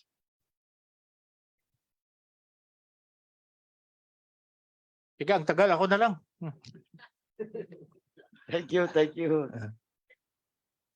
Your Honor, please, this document Annex A is a document which says panunumpa sa katungkulan, paghihirang. And the oath says, Lilia Pinlac na nahirang sa katungkulan bilang First District Director, Panganiban, Camarines Norte, Region 5 ng NCS, ng National Commission of Senior Citizen. Wala pong S. At ng Samahan ng Katandaan ng Tibog Katagalugan ng Pilipinas, Inc. Dalawang organization po ang binanggit dito. Ay taimtim na nanunumpa, etc. etc. Your Honor, like what we said, wala pong magiging appointment na magagawa ng commission nor the chairperson because wala pong selection board. And so, these guys, when during the COVID, dumaan po tayo sa mga bayan-bayan at nagkaroon ng oath-taking ang mga opisyales. Ito po, kung tingnan nyo po, may mga signatures sa taas. Sila yung mga officers of the Southern Tagalog Organization of Senior Citizens, Your Honor. The appointment of a regional director can only happen, Your Honor, pag ipinadaan natin sa civil service. Wala pong civil service na process na magagawa tayo dahil walang selection board. So this is the document that may have misled some into believing na may inappoint na ng mga regional directors. Wala pa pong regional directors po. Co-chair, please proceed. May I? Walang appointment but you concurred here. Attorney Franklin Quijano, tagapagpangulo, National Commission of Senior Citizen. During the oath-taking, Your Honor, because they So put their anyway, as a lawyer, anybody could just approach, can I have my oath? That's part of duties and responsibilities of a lawyer to take, to administer the oath. I could not dwell so much on this. I think it would be the committee to find out the truth, whether or not there was an appointment or not. So again, Mr. Chair, thank you very much for the time. Thank you, Deputy Majority Leader Mr. Parma.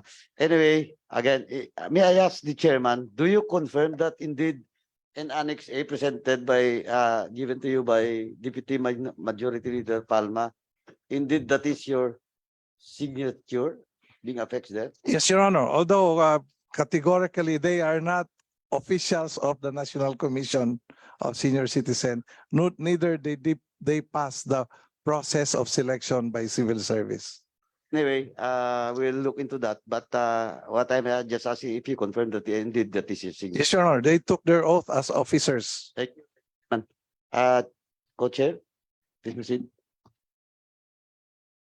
Actually, I wrote Attorney Quijano regarding that appointment.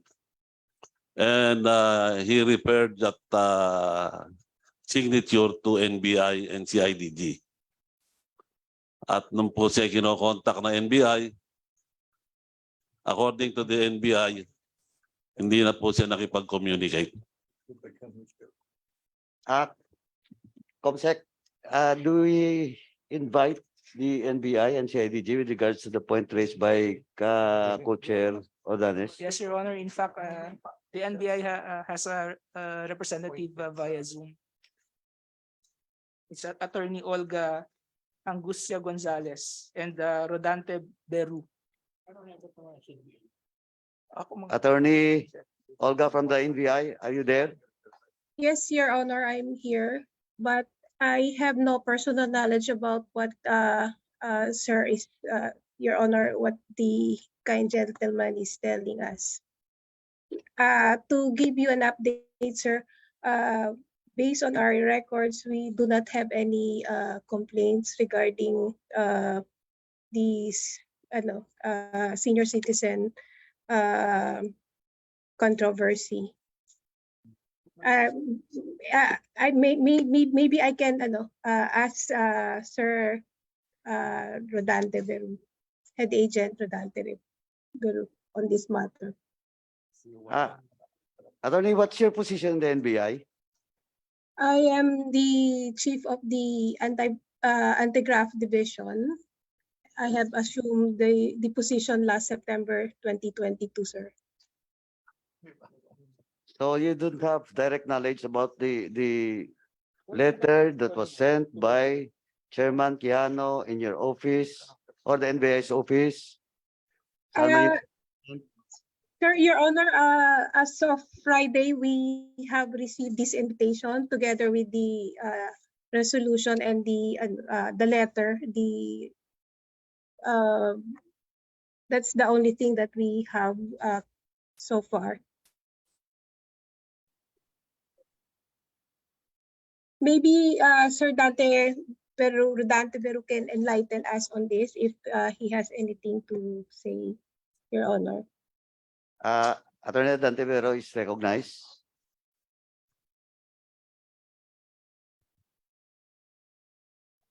Nakamute ka po. Please unmute. Nakamute ka. Good morning, Your Honors. I'm not a lawyer. I'm a certified public accountant by profession. This case was previously assigned to our Special Action Unit. However, sometime in July, when Director Luigi De Lemos was appointed, there was reorganization. And one of the units that was dissolved is the Special Action Unit, because it's not a plantilla unit. The cases assigned to the Special Action Unit by virtue of a memorandum or special order was reassigned to our unit, the Anti-Organized Crime Division. And this folder was transmitted to us only on last Friday, Your Honors, Mr. Chairman. So perusal of the documents revealed that there are more verification should be made on the request of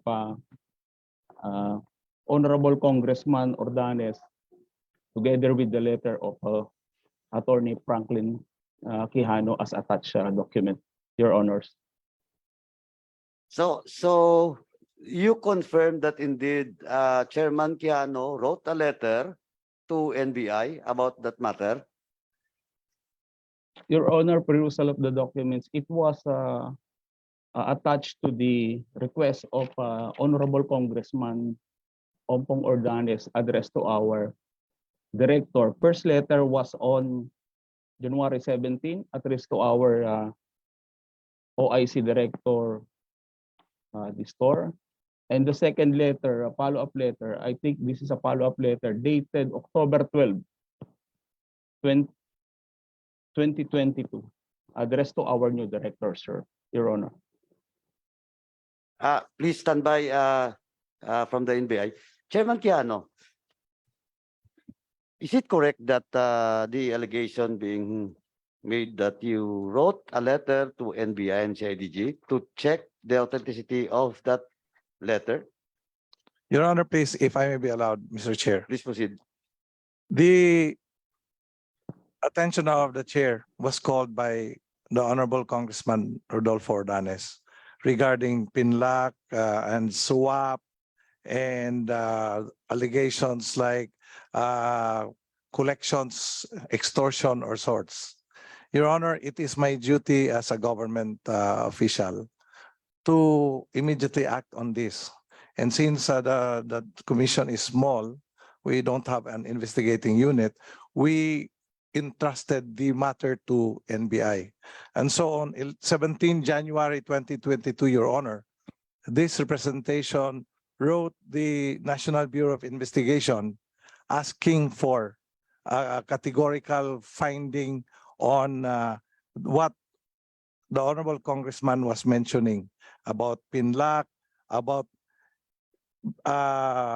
solicitation letter, and about individuals being asked certain funds.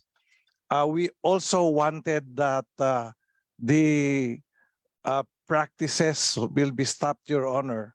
And so we ask our agencies, not only NBI, Your Honor, but also CIDG, that they assist us on trying to find culprits who are going into extortion activities, Your Honor. So, Chairman, you confirmed that indeed you wrote a letter, attach yung letter na yon, just to check for the NBI and the CIDG, if that indeed that is your signature or that was just a fake signature. It was not about my signature, Your Honor. It's about the complaint of Congressman Ordanes. In fact, Your Honor, I also wrote a 2-page letter or a 3-page letter to Congressman, no, 2-page letter to Congressman Ordanes, Your Honor, on 17 January 2022, stating among others that NCSC has not been issuing appointments. It is not correct. And then the second point was there was no appointment made by NCSC over certain positions. And then no appointment papers were made by NCSC, Your Honor. And then ISIWAP is an organization not related to NCSC.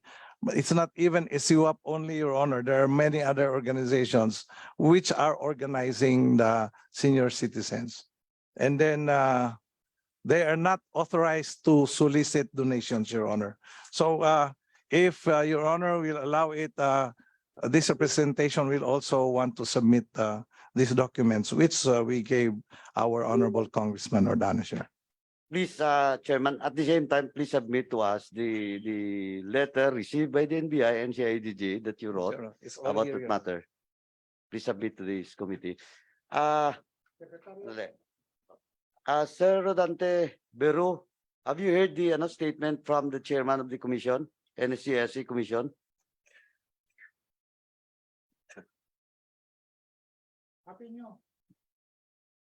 Yes, Your Honor, I heard them. So he's confirming that has wrote a letter to your office and kaya ma-check ni siguro yon kung saan na yung letter na yon, just to accommodate and paki-check din kung may specific na action that was taken by the Bureau on that matter.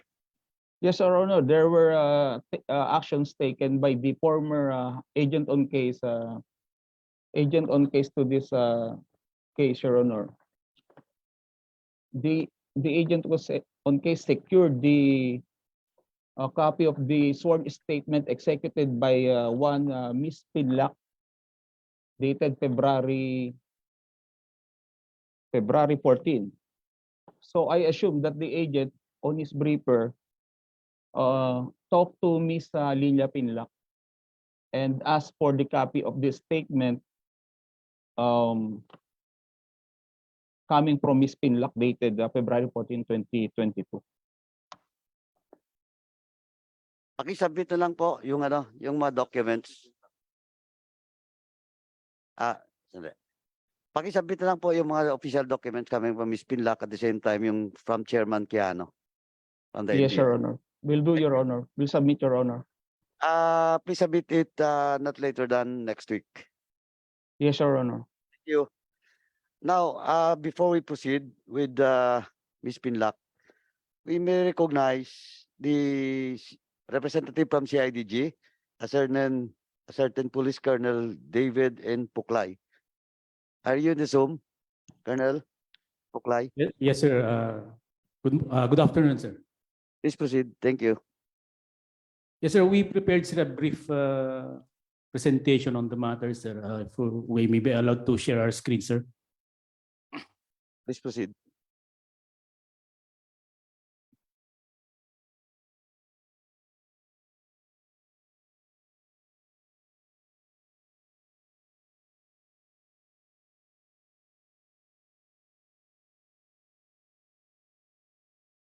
To the both chairman of the Committee on Public Accounts and Senior Citizens, Honorable Joseph Stephen Caraps Paduano, sir, to Honorable Rodolfo Ordanes, to other personalities present, good afternoon. I'll be presenting to you a presentation on the alleged mismanagement, anomalies, and irregularities in the National Commission of Senior Citizens, but we will be delving only on 3 issues which will be presented later. Next slide, please. So my presentation will follow the following sequence: the background, the actions taken by the CIDG, and our ways forward. So on January 6, 2022, the CIDG received a letter from Attorney Franklin Quijano, the chairman and CEO of National Commission of Senior Citizens, relative to the complaint of Congressman Rodolfo Ompong Ordanes of the Senior Citizens Party List. The issues discussed on the letter of the Congressman Ordanes are the following. First is the appointment of Ms. Lilia Pinlac as the first District Director of Panganiban, Camarines Norte, Region 5, of Samahan ng Katandaan ng Timog Katagalugan ng Pilipinas Incorporated, that allegedly bears the signature of Attorney Franklin Quijano as Tagapangulo, NCSC. The second issue is the solicitation letter from the Senior Citizens Welfare Association of the Philippines, or SQUAP Incorporated, seeking financial help for the project Biyayang Handog, and it's intended for the poor citizens or senior citizens. And the third issue is the text message, which states that the regional directors of the NCSC have been going around various provinces requesting sensitive information such as photos, names from the local office of the Senior Citizens Affairs, or OSCA, and thereupon recruiting individuals to become coordinators and requesting 200 pesos from senior citizens to facilitate their inclusion for social pension. So next slide. So on the actions taken by the CIDG relative to the first issue stated on the letter of Attorney Quijano, the CIDG Regional Field Unit 5 Bicol Region, ito po yung territorial unit po ng CIDG sa Bicol Region. On February 14, 2022, the investigators of CIDG Camarines Norte Provincial Field Unit, coordinated with the Office of the Senior Citizen Affairs located at San Jose or Jose Panganiban, Camarines Norte, and was able to interview Ms. Lilia Pinlac.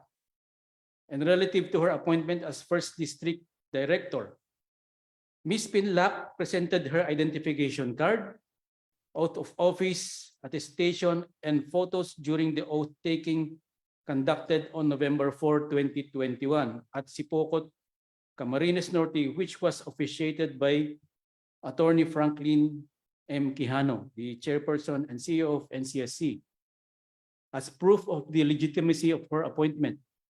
And according to Ms. Pinlac, she also submitted an affidavit stating her denial on the said or on the other allegations. On the next issue, wherein allegedly there are circulating solicitation letter from Senior Citizens Welfare Association of the Philippines, or SQUAP Incorporated, seeking financial help for the project Biyayang Handog, intended for poor senior citizens. We focused on the area of Nueva Ecija since may nakalagay puro na NE or parang Nueva Ecija chapter. So on February 9, 2022, the investigators of CIDG Nueva Ecija coordinated with the OSCA Nueva Ecija located at Cabanatuan City Hall, Barangay Capitan Pepe, Cabanatuan City, headed by Engineer Ruben G. Pascual, Division Head of OSCA Nueva Ecija. In the interview with the officers of OSCA Nueva Ecija, it was disclosed that they have not heard the solicitation of SQUAP and has not received any solicitation in their office. Moreover, said officers of OSCA also denied that alleged regional directors of NCSC are going to various provinces requesting sensitive information and requesting 200 pesos from senior citizens. They further narrated that they are strictly monitoring any acts of collection or solicitation and that no complaints was received from senior citizens in their AOR. On the third issue, relative to the text message which states that the regional directors of NCSC have been going around various provinces requesting sensitive information and collect 200 pesos from senior citizens for social pension. The investigators of CIDG Regional Field Unit 8 in Leyte coordinated with Ms. Luz and Abano of OSCA in Palo Leyte on February 9, 2022, who then revealed that OSCA head Palo Leyte has not encountered any complaints for misrepresentation or usurpation of authority in their municipality, and further disclosed that no reports of alleged nefarious activities that happened in their locality.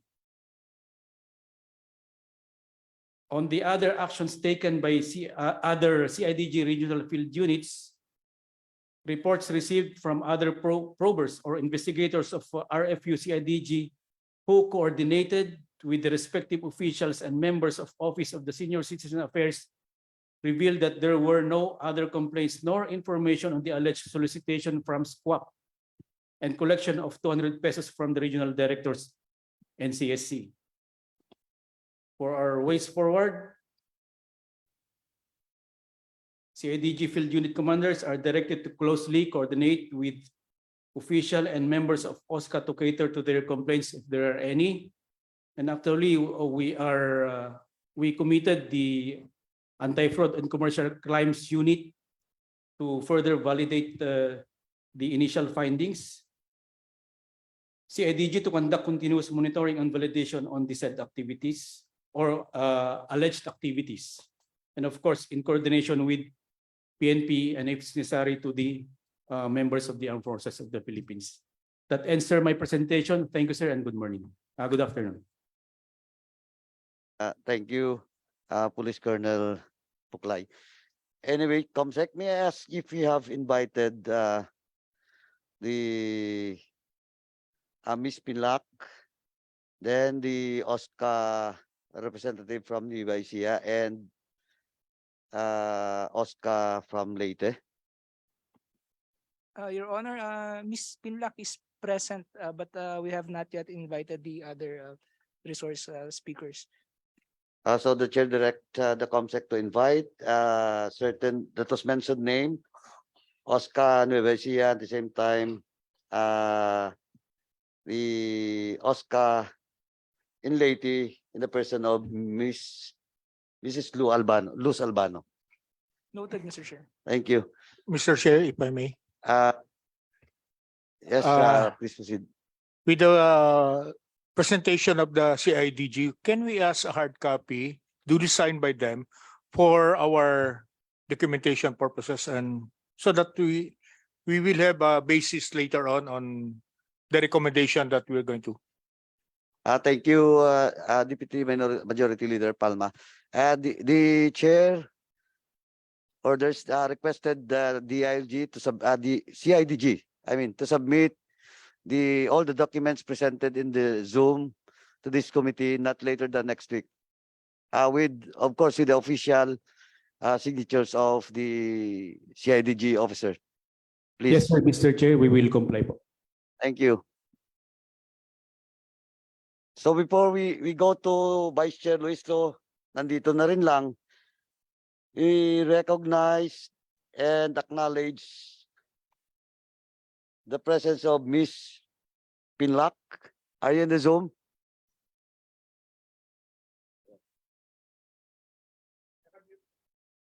Nakamute po kayo. Please unmute.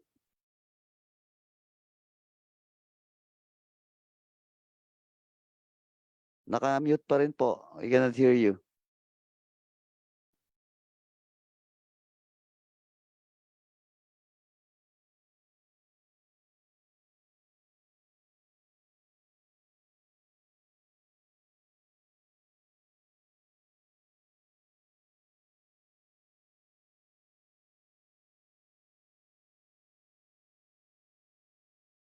The hearing is suspended for a few minutes. Ayusin lang yung ano.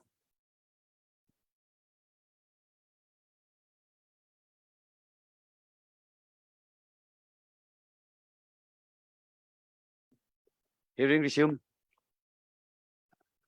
Miss Pinlac, sira daw yung mic mo. Paki-check na lang po. Baka yung connection.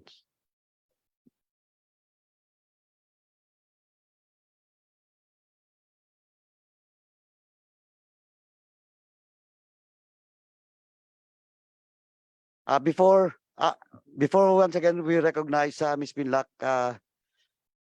the Vice Chair of the Committee on Public Accounts is now recognized. Honorable Restro, you're recognized. Good afternoon, Mr. Chair, and of course to our distinguished colleagues and to our resource speakers from various agencies. This is more of a manifestation. Of course, it is not the intention of this representation to preempt the findings or recommendations of this joint committee. However, may I express that uplifting the standards of living of our senior citizens is at the front row of the vision of this representation. This is the underlying reason for the filing of bills on universal pension, as well as amendments to Centenarian Act. It is my personal standpoint that our senior citizens have made significant contributions already to the lives that we have right now. And much has been said. They have shorter time left in this world. Prior to NCSC Act, it has been our moral obligation to return our gratitude to our dear senior citizens through programs which will uplift their standard of living. The passing of NCSC Act is indeed a bold step towards our shared vision. Nonetheless, this representation acknowledges the challenges that NCSC is facing. Transition aggravated by the height of COVID-19 pandemic in 2020 to 2021. Allow me to therefore encourage the NCSC to be more proactive. I likewise appeal to all the concerned agencies to extend the necessary support. Until and unless we have concluded with the creation of HRMPSB and the BAC, can we truly anticipate the NCSC to fulfill its mandate? Nevertheless, this representation is very much interested to hear more on the other allegations raised in the concerned House resolution and privileged speech. And for the record, this manifestation is without prejudice to the position of this representation, to the would-be resolution and recommendation of this joint committee. Thank you, Mr. Chair. Thank you for that manifestation, Vice Chair Luisto. Are there any member who wants to ask questions? before I recognize Miss Asek, no, Asek Irene Dumlao from the SWD. Mr. Chairman, Please proceed. my question will be addressed to Director Nugid of the SWD. Because I was just wondering, Mr. Chairman, on her statement when she said that the resolution will come out today. My question is, kung wala pang hearing ngayon, lalabas ba yung resolution na yan? Please answer the question of Honorable Corbera, Director. Thank you, Mr. Chair. Actually po, last week pa po dapat natapos. However po, yung 15 positions po, pinagsama na po namin sa iisang resolutions. That's why po medyo natagalan lang. So definitely po talagang ilalabas na po talaga. Hopefully, itong week po na to, lalabas po. So ibig sabihin, kahit walang hearing ngayon, lalabas yan. Yes. Kasi nag-wonder lang ko why ngayon lang lalabas. Kung wala itong hearing na ito, hindi natin malaman kung lalabas ba o hindi. Actually, we have the deliberation po last October 28 and November 4. And then we come up to a short listing of applicants which we submitted to NCSC last November 15. And then yung resolution po followed by the resolution which will be this week po. So yun naman po, we urgently naman po attend to the needs of the NCSC. Nagkaroon lang po kasi ng election ban this year. That's why hindi po siya na-process kaagad. But we did po our best na makakope up po for the urgency po ng needs ng NCSC. Okay, thank you, Mr. Chairman. Thank you, Kong Corbera. Anyway, about the query raised by Congressman Corbera, when was nga the letter that you have sent to the SWD about the opinion of the Office of the President with regards to the vacant position in your commission? Your Honor, as early as 2020, nangingi na po kami. We wrote the Office of the President letters for assistance. But officially, Your Honor, when the Office of the Executive Secretary called the SWD to support us, it was in January of 2022, after we have chosen the 5 regular employees already, because it was earlier done.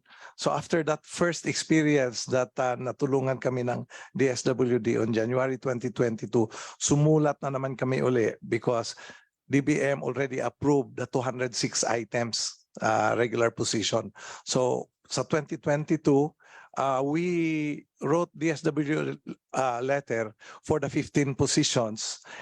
In fact, Your Honor, we also went to COMELEC asking for exemption from the election ban. But like what was told by Director Ana, there just was so much item in the hands of the DSWD. We were not given immediate attention, Your Honor, and that's why there's a delay in their deliberation. Thank you, Chairman. Congressman Palma, you're recognized. Mr. Chair, may I just make a motion or request the commission to submit all papers, paper trail documents, letters, as well as to the answers of different department for our perusal later on, so that we will avoid the continuous hearing, no? So whatever documents that you have, kindly submit it to this committee as well as to the Committee of Senior Citizens, if that would be possible, Mr. Chair. Yeah, will I have to make a motion or just a request? The suggestion of Congressman Deputy Majority Leader Palma is duly noted, Mr. Chairman. Yeah. Deputy Majority Leader. One last, Mr. Chair, before I Yeah, go please to other proceed. committee, Please proceed. with the permission of the honorable members of this committee.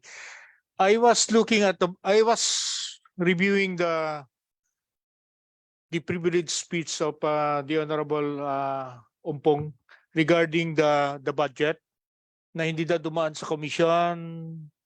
I'm not, what happened to the budget for 2023? Yung budget ninyo sa commission, it was just passed through the DSWD.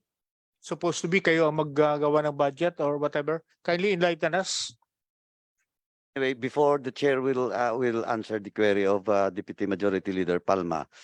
But in fact, but of course, the chairman can answer that query. But I have a lot of issues and concern about the budget of the NCC since 2020. But medyo haba ba to, no? So in the next hearing, in advance, I will just like to advise the chairman of the commission to prepare for all those documents para hindi tayo pabalik-balik dito, especially yung sa COA, because I will not deal on that matter in today's hearing.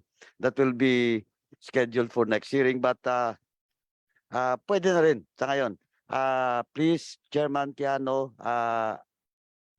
just prepare all those documents, and of course the COA with regards to the budget from 2020 to 2023, and of course the question being raised by Majority Leader, Deputy Majority Leader, please answer. Please proceed. Your Honor, as I pointed out earlier, Your Honor, Mr. Chair, the budget of NCSC in 2021 was not included in the NEP. And so we had to fight our way through the lower house and Senate. So naging insertion po siya for 2021. So for 2022, we followed it up through the lower house, Your Honor, and to Senate, and we were given about 171 million to include our capital outlay. However, up to this date, Your Honor, we cannot procure our capital outlay because we don't have a back. And so part of this, Your Honor, is the conclusion that hindi pa kami ready dahil wala pa kaming regular employees. That's why we really are, if you will notice, Your Honor, we are very frantic na magkaroon na ng regular employees. Therefore, with the commitment of Director Ana Nugid that there will be the resolution, because no matter how early they submitted the shortlist, Your Honor, we cannot act on it without a resolution. So with the resolution, Your Honor, rest assured that we will be acting on it immediately, and therefore fill up the positions and file the notices so that the vacancies will already be filled up, Your Honor. So as far as the budget, therefore, Your Honor, is concerned, there was that decision that in the meantime that the transition is not yet full, the budget is lodged with the SWD. Although in Republic Act 11916, Your Honor, we were tasked to formulate the implementing rules and regulations for 11916, which we are doing now, and we are calling all agencies, including BIR and DOLE, because there are incentive provisions there. So we are actually formulating the IRR for 11916, which will entitle the indigent senior citizen 1,000 pesos. However, Your Honor, we will leave it totally to this government so that we can also show to you, Your Honor, that quickly we can fill up the 206 positions if given the opportunity, Your Honor. Mr. Chair, how about 2023? Your Honor, by 2023, in the first or second quarter, we will already be prepared, Your Honor, because No, the budget. Our- Did you prepare the budget for 2023 or not? we did our part, Your Honor, to prepare our budget. We submitted our budget. In fact, we had to frantically submit it because there was deadline coming from DBM. And so we discussed our budget preliminarily. We submitted our figures, and then we subjected it to mission meet. Because I was uncomfortable reading the privileged speech of our good friend, the Honorable Ordanes, that it did not pass to the commission, yung budget daw. So it was directly without the concurrence of the commission of the National Commission on Senior Citizen. So it bothers me to hear that there was no consultation. With the indulgence of the chair, may I solicit an answer whether the speech is as I read, the Honorable Ordanes is here. Please, from the commissioners, please answer the query of Deputy Majority Leader Palma, if indeed Nakamute, the budget for 2022, the proposed budget was collectively discussed and approved by the commission, not on the basis of the privilege speech of Kong Ordanes. Please proceed, ma'am. Please state your name and your position in the commission. I am Dr. Idaya Patron, Commissioner for the clustered regions that are assigned to me by us and DBM. I'm Region 11, Region 13, and Party Zamboanga and BARM. Now, the issue about the budget, we were part of making the budget, drafting the budget. In fact, each region, we take care of our own budget. Of course, we start with our budget in our own office and then finally submit, and then we discuss as a whole the entire budget. So there may be some revisions that were done and were just presented to us after, but that was understandable because we were in a hurry, but we were part of the budget making. Before I ask the other commissioners, please submit to us the original proposed budget and revise, as you have said, the revised budget. No, so that this committee will also study and look into it, and on for the next hearing, in line with what I've said, that I have a lot of queries on the budget since 2020 until 2023 proposed budget. Please submit to us, Chairman, the original proposed budget and the revised budget for 2023, because you're talking, ma'am, about the budget for 2023. Yes, correct? yes, Chair. Okay. Yes, Chair. The other commissioner, please proceed. Who wants to speak from the commissioners? Please proceed. Please state your name at the same time your position in the. I am Commissioner Edwin Espejo. I came from Mindanao, and I am one of the representatives coming from Mindanao. In addition to Commissioner Ida Patron. Yep. Aya Patron, I mean. Yes, indeed, a budget was submitted. But as far as I am concerned, there is no resolution by the Commission for the submission of such budget.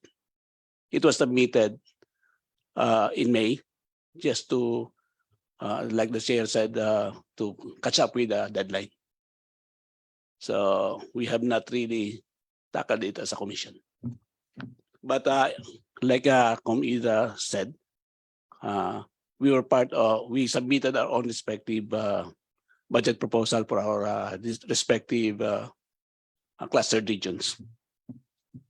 So you're saying that you have a proposed budget for your region, and the final version of that particular proposed budget for 2023 was not approved by the collectively by the commission? As far as I'm concerned, there is no resolution to that effect that we are submitting such budget to the DBM. Thank you, Mr. Chair, if I may. Please proceed. As far as my experience will, when the agencies will submit their budget to the regional development RDC, and for the RDC to submit it to the NEDA, and NEDA to the DBM. That's as far as my experience is concerned. So there's no need for the resolution because you already submitted your budget to the Regional Development Council. I hope Governor Corbero will attest this also, being a former governor also. Yes, Mr. Chairman, but that is the process at the local level. And considering that this is a national office, I think they have a different procedures their budget will be submitted directly to DBM. I do not know if I stated it right. So from the commission, they will submit their budget to DBM. And in the case of the National Senior Citizen Commission, since this is a commission, I think there is a necessity for a resolution to be approved by the commission in the submission of the budget to DBM. However, they said that because they were in a hurry, there was no resolution already. There was no resolution that was prepared, but collectively, they approved the budget already, even without the resolution. Is that correct? My impression on the statement coming from Commissioner Espeo, Govcong Corvera, is that the per region or cluster propose a budget, but in the final approval of submission of that budget, they were not consulted about it because it was revised by the chair. Tama po ba, Commissioner Espio? On the revision, I am not very privy to that. What we did was all the commissioners submitted their own budget proposal for their own clustered regions because we operate on a clustered regions. We are just 8 regions clustered as approved by the OSSP of the DBM. So we are not the full regionalization of 17 regions. We have only 8 clustered regions. So each clustered region prepared their own budget. And your proposed budget for your clustered region was, the original version or proposal was approved and submitted to DBM as part of the total budget of the NCSC? We did not see the consolidated version because it includes also the national office, the central office budget. So as commissioner, you don't see the total budget of the NCSC, including the details of that, the budget? Prior to its submission, Mr. Chair. Prior to its submission. But now, as of this time, you have Yes. seen now the budget, The revised budget, I have seen it. the revised budget, and your budget for a cluster, what happens? What we were shown to us is the total 700 something like that. The revised after the DBM advised us to parry down our budget proposal, which was something like 2 billion. So it was lost by 2 billion, the proposed budget. Our original proposal was for 2 billion, and I was told that DBM advised us to reduce it because it would be very gargantuan compared to the approved budget for this year, which is only 173 million. Mr. Chairman, may I just ask You're if recognized. DBM did not give you a ceiling, budgetary ceiling? I was told there was a cap. There is an existing cap of increases in budget. So our budget officer revised it, I was told. Yes, I asked that, Mr. Chairman, because in our experience during the budget deliberation, there were departments complaining that they submitted this much to DBM, but it was reduced by DBM. That's why I was asking if there was a ceiling given by DBM so that they can work on that ceiling only for their budget. There was no ceiling given. There was a cap. We were advised that there is a cap in increases, and so that we revise it to something like 700. From the original 2 billion, 700. Then the final budget was 83 or 83, I think. Yes, and your clusters were required to submit a cluster budget to the commission. Then the commission summarized it. There was already a commission's budget that was submitted to DBM. Is that correct? We have not seen consolidated we budget have not already. seen the consolidated budget prior to its submission. That's why you are saying that there was no resolution. That's correct, Mr. Chair. Thank you, Mr. Chairman. Thank you, Mr. Chair, if I, Congressman Corvera. Eh, Deputy one Majority last Leader, before I'll go. please proceed. In short, magkano yung budget natin for 2023? As proposed, and then magkano sa NEP?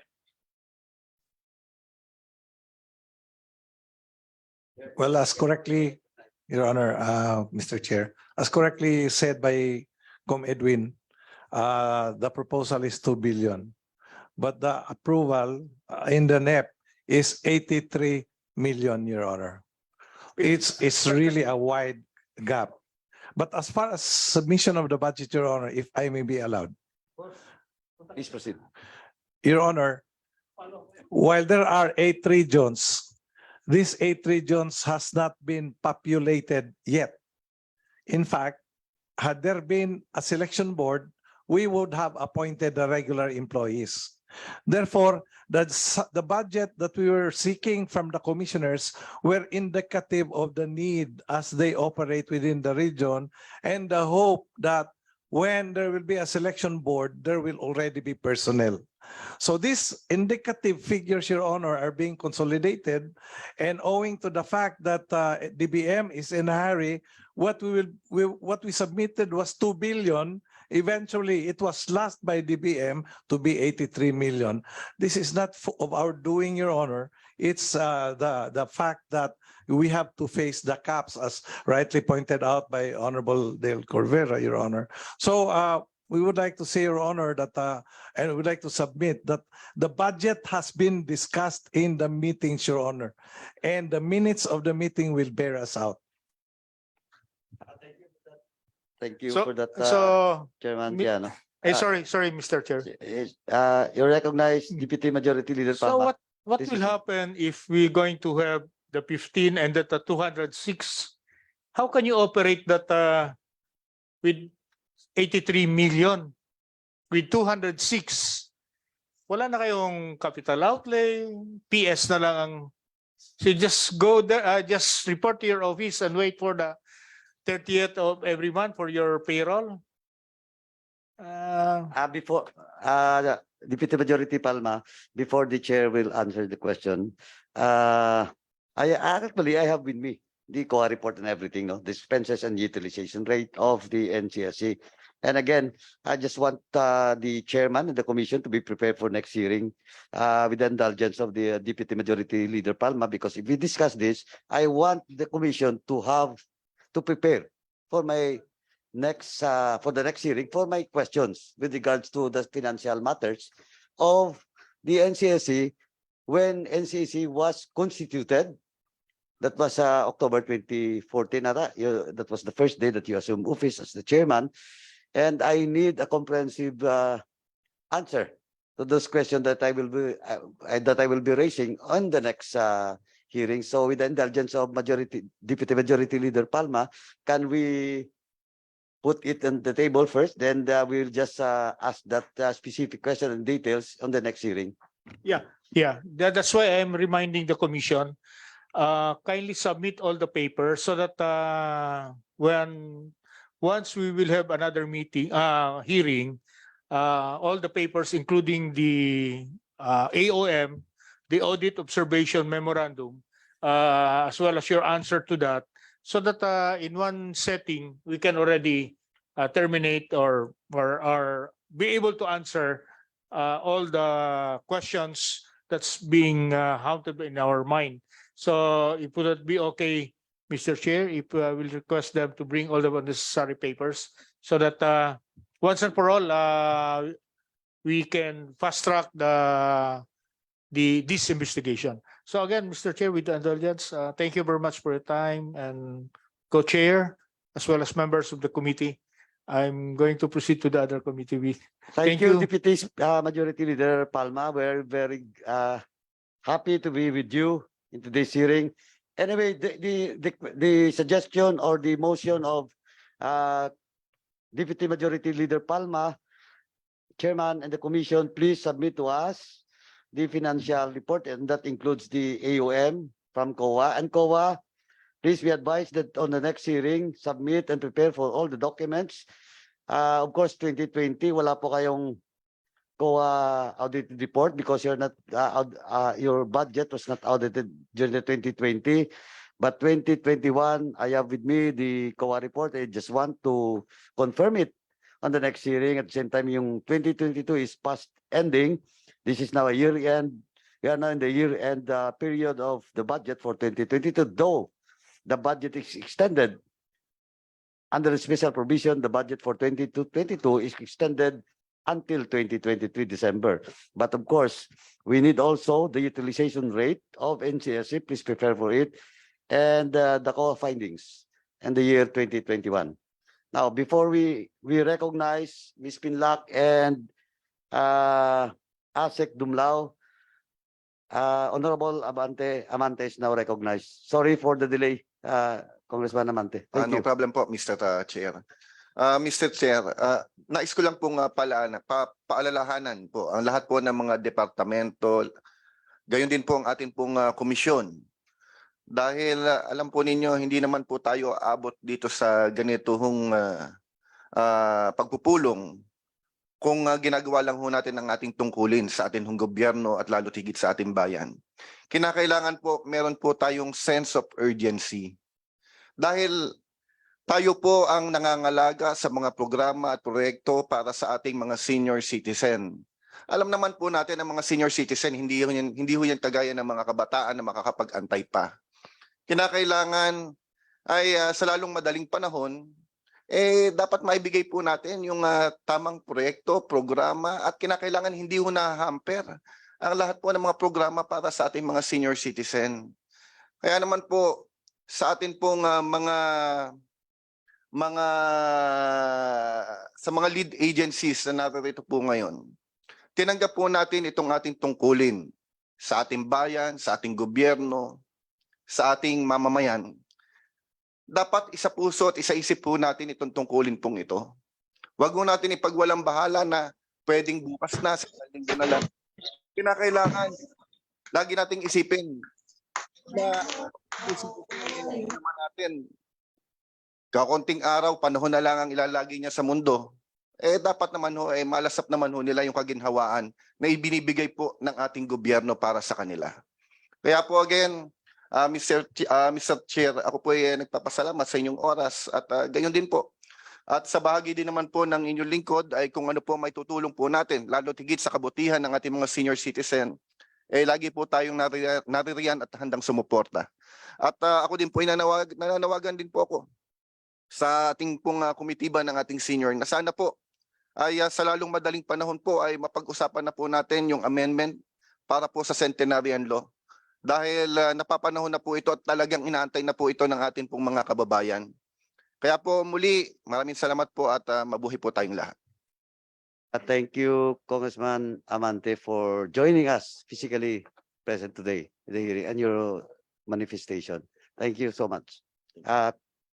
Kong Ompong. Kung naka-schedule po ng December 6 yung ating centenarian, saka po yung Universal Bill. Maraming salamat po, Mr. Chair. Before we recognize Asek Irene Dumlao and Ms. Pinlac, are there any member from the Zoom who wants to ask questions? So there is no other members from the Zoom who wants to ask question. We now once again recognize Ms. Pinlac. Ms. Pinlac, please proceed.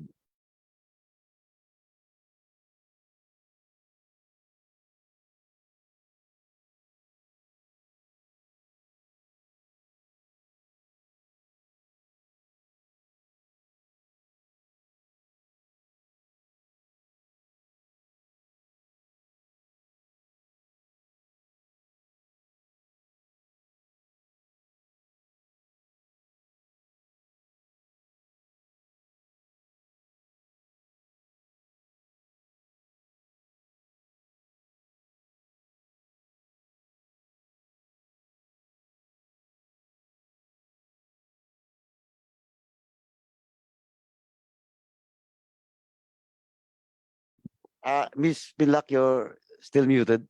Please unmute. Magandang hapon po. Yan. Okay. Ayan, okay na. Yun lang. Please proceed. Hello po, magandang hapon po, Your Honors. Isa pong karangalan na ako ay naandito upang kayo po ay mapakinggan at kayo mapaglingkuran. Nawala na naman. We can hear you. Opo. Ako po ay nandito, Mrs. Pinlac, ako po ay naglilingkod ang natitira ko pong buhay ay upang mapaglingkuran ko ang aking mga kapwa senior citizen na sa tamang pamamaraan, tamang paglilingkod. At ako po bilang isang senior citizen, hindi ko po inisip na makagawa ng isang kasalanan at yun po ay aking iniiwasan. Gawa na po na ang edad ko pong ito, gasino na lamang baga po ang hinihintay ko sa buhay ko. Yun lamang po ay mapaglingkuran sila. Na wala akong mabigyan kung ako man po ay nagkaroon ng kasalanan, naging towards other people. Ako po ay humihingi ng taos-pusong kapatawaran kahit na ako'y nasa edad ko ng ito ay sa aking, kung ano man po yung aking sa Diyos, sa kapwa ko, kami pong mga senior citizen, lalo na po ako, ay wala po ako na iniisip na masama, na makasakit ng damdamin, makasakit ng puso, kundi lamang po kami pong mga senior citizen, ang iniisip na lang po namin ay maging masaya para sa natitira po namin buhay. Yun lamang po. Ako, Chair, do you have a query for Ms. Pinlac? Okay. Please proceed. Ms. Pinlac, Yes po, sir, Your Honor. kayo po ay aming inimbitahan Opo. upang tungkol po ron sa pinakita nyo sa akin na appointment nyo, na sinasabi nyo ron na kayo ay itinalaga ni Chairman Quijano bilang Regional Director ng Region 5. Kaya Ay, po,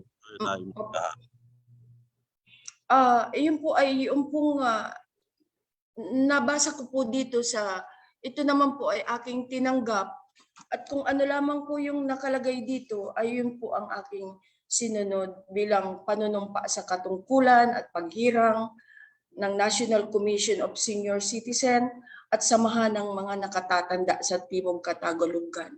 Wala po akong inisip na masama, ang ibig ko lamang po nito, tinanggap ko po ito ng bukal sa aking puso upang mapaglingkuran ko po ang kapwa ko senior citizen. Yun lamang po, wala pong ibang dahilan, Your Honor. yun po bang letterhead nyo ay may ibig sabihin pinayagan ng ating Chairman Quijano na ilagay yung National Commission of Senior Citizens? Sa ngayon po, ito po hawak ko ngayon, yung original nito. Yung po ang nakalagay dito, tinanggap ko po ito, ay nakalagay na po ito. Tinanggap ko po ito, ay ganito na ito. Wala pong pinagbago, wala pong, kung ano po ito, ay siya na po ito. Ito po yung nakalagay, ang logo ng senior citizen at ang Southern Tagalog. Yun lamang po. Hindi niyo po ba alam na bawal yang ilagay ang logo ng Senior Citizen National Commission diyan sa hawak niyong papel? Sa akin pong palagay, ito po ay later ko na po na-realize na dahil po siguro sa aking excitement na National Commission of Senior Citizen, sa excitement ko na po, kaya tinanggap ko po ito. Kung alam ko lamang po na ito ay isang malaking pagkakamali, ay hindi ko po tatanggapin ito, Your Honor. Kasi with my good faith, dahil po sa aking good faith na makapaglingkod, natitira kong buhay, ito po ay aking tinanggap. in my good faith na walang masama. Kung alam ko pong masama ito, I'm so sorry.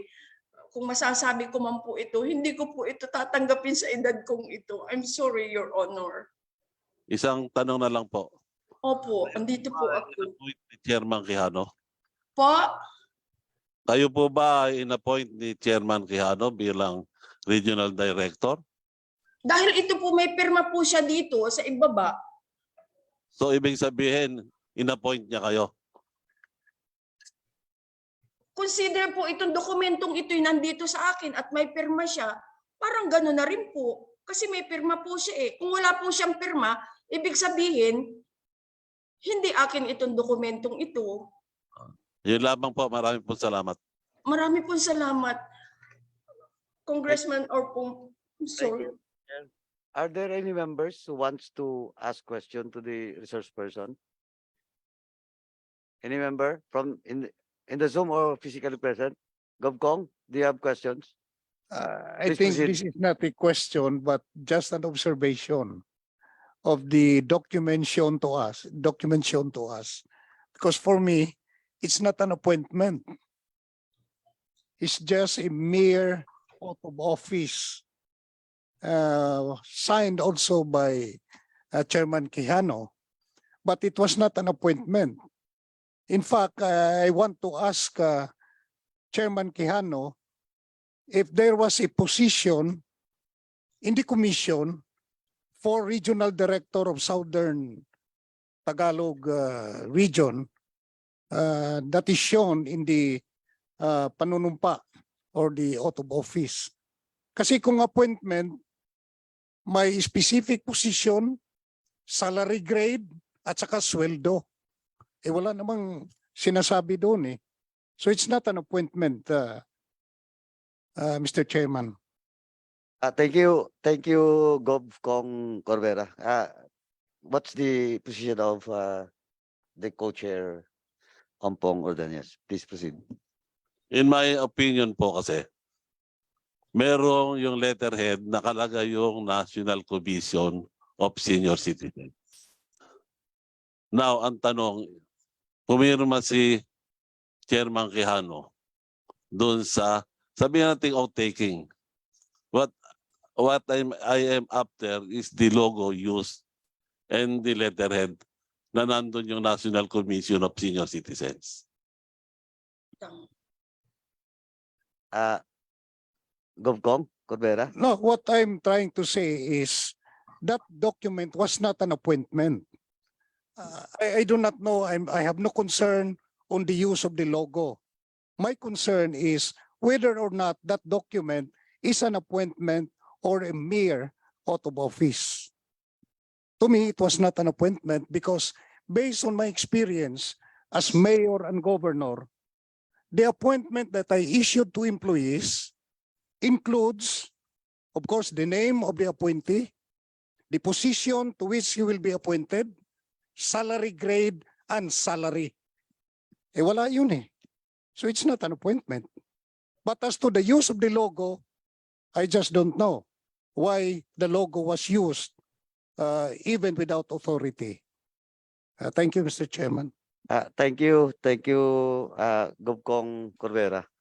Anyway, in the next hearing, we will ask the CSC as much as possible kung pwede physically present sila because they beg off in today's hearing dahil may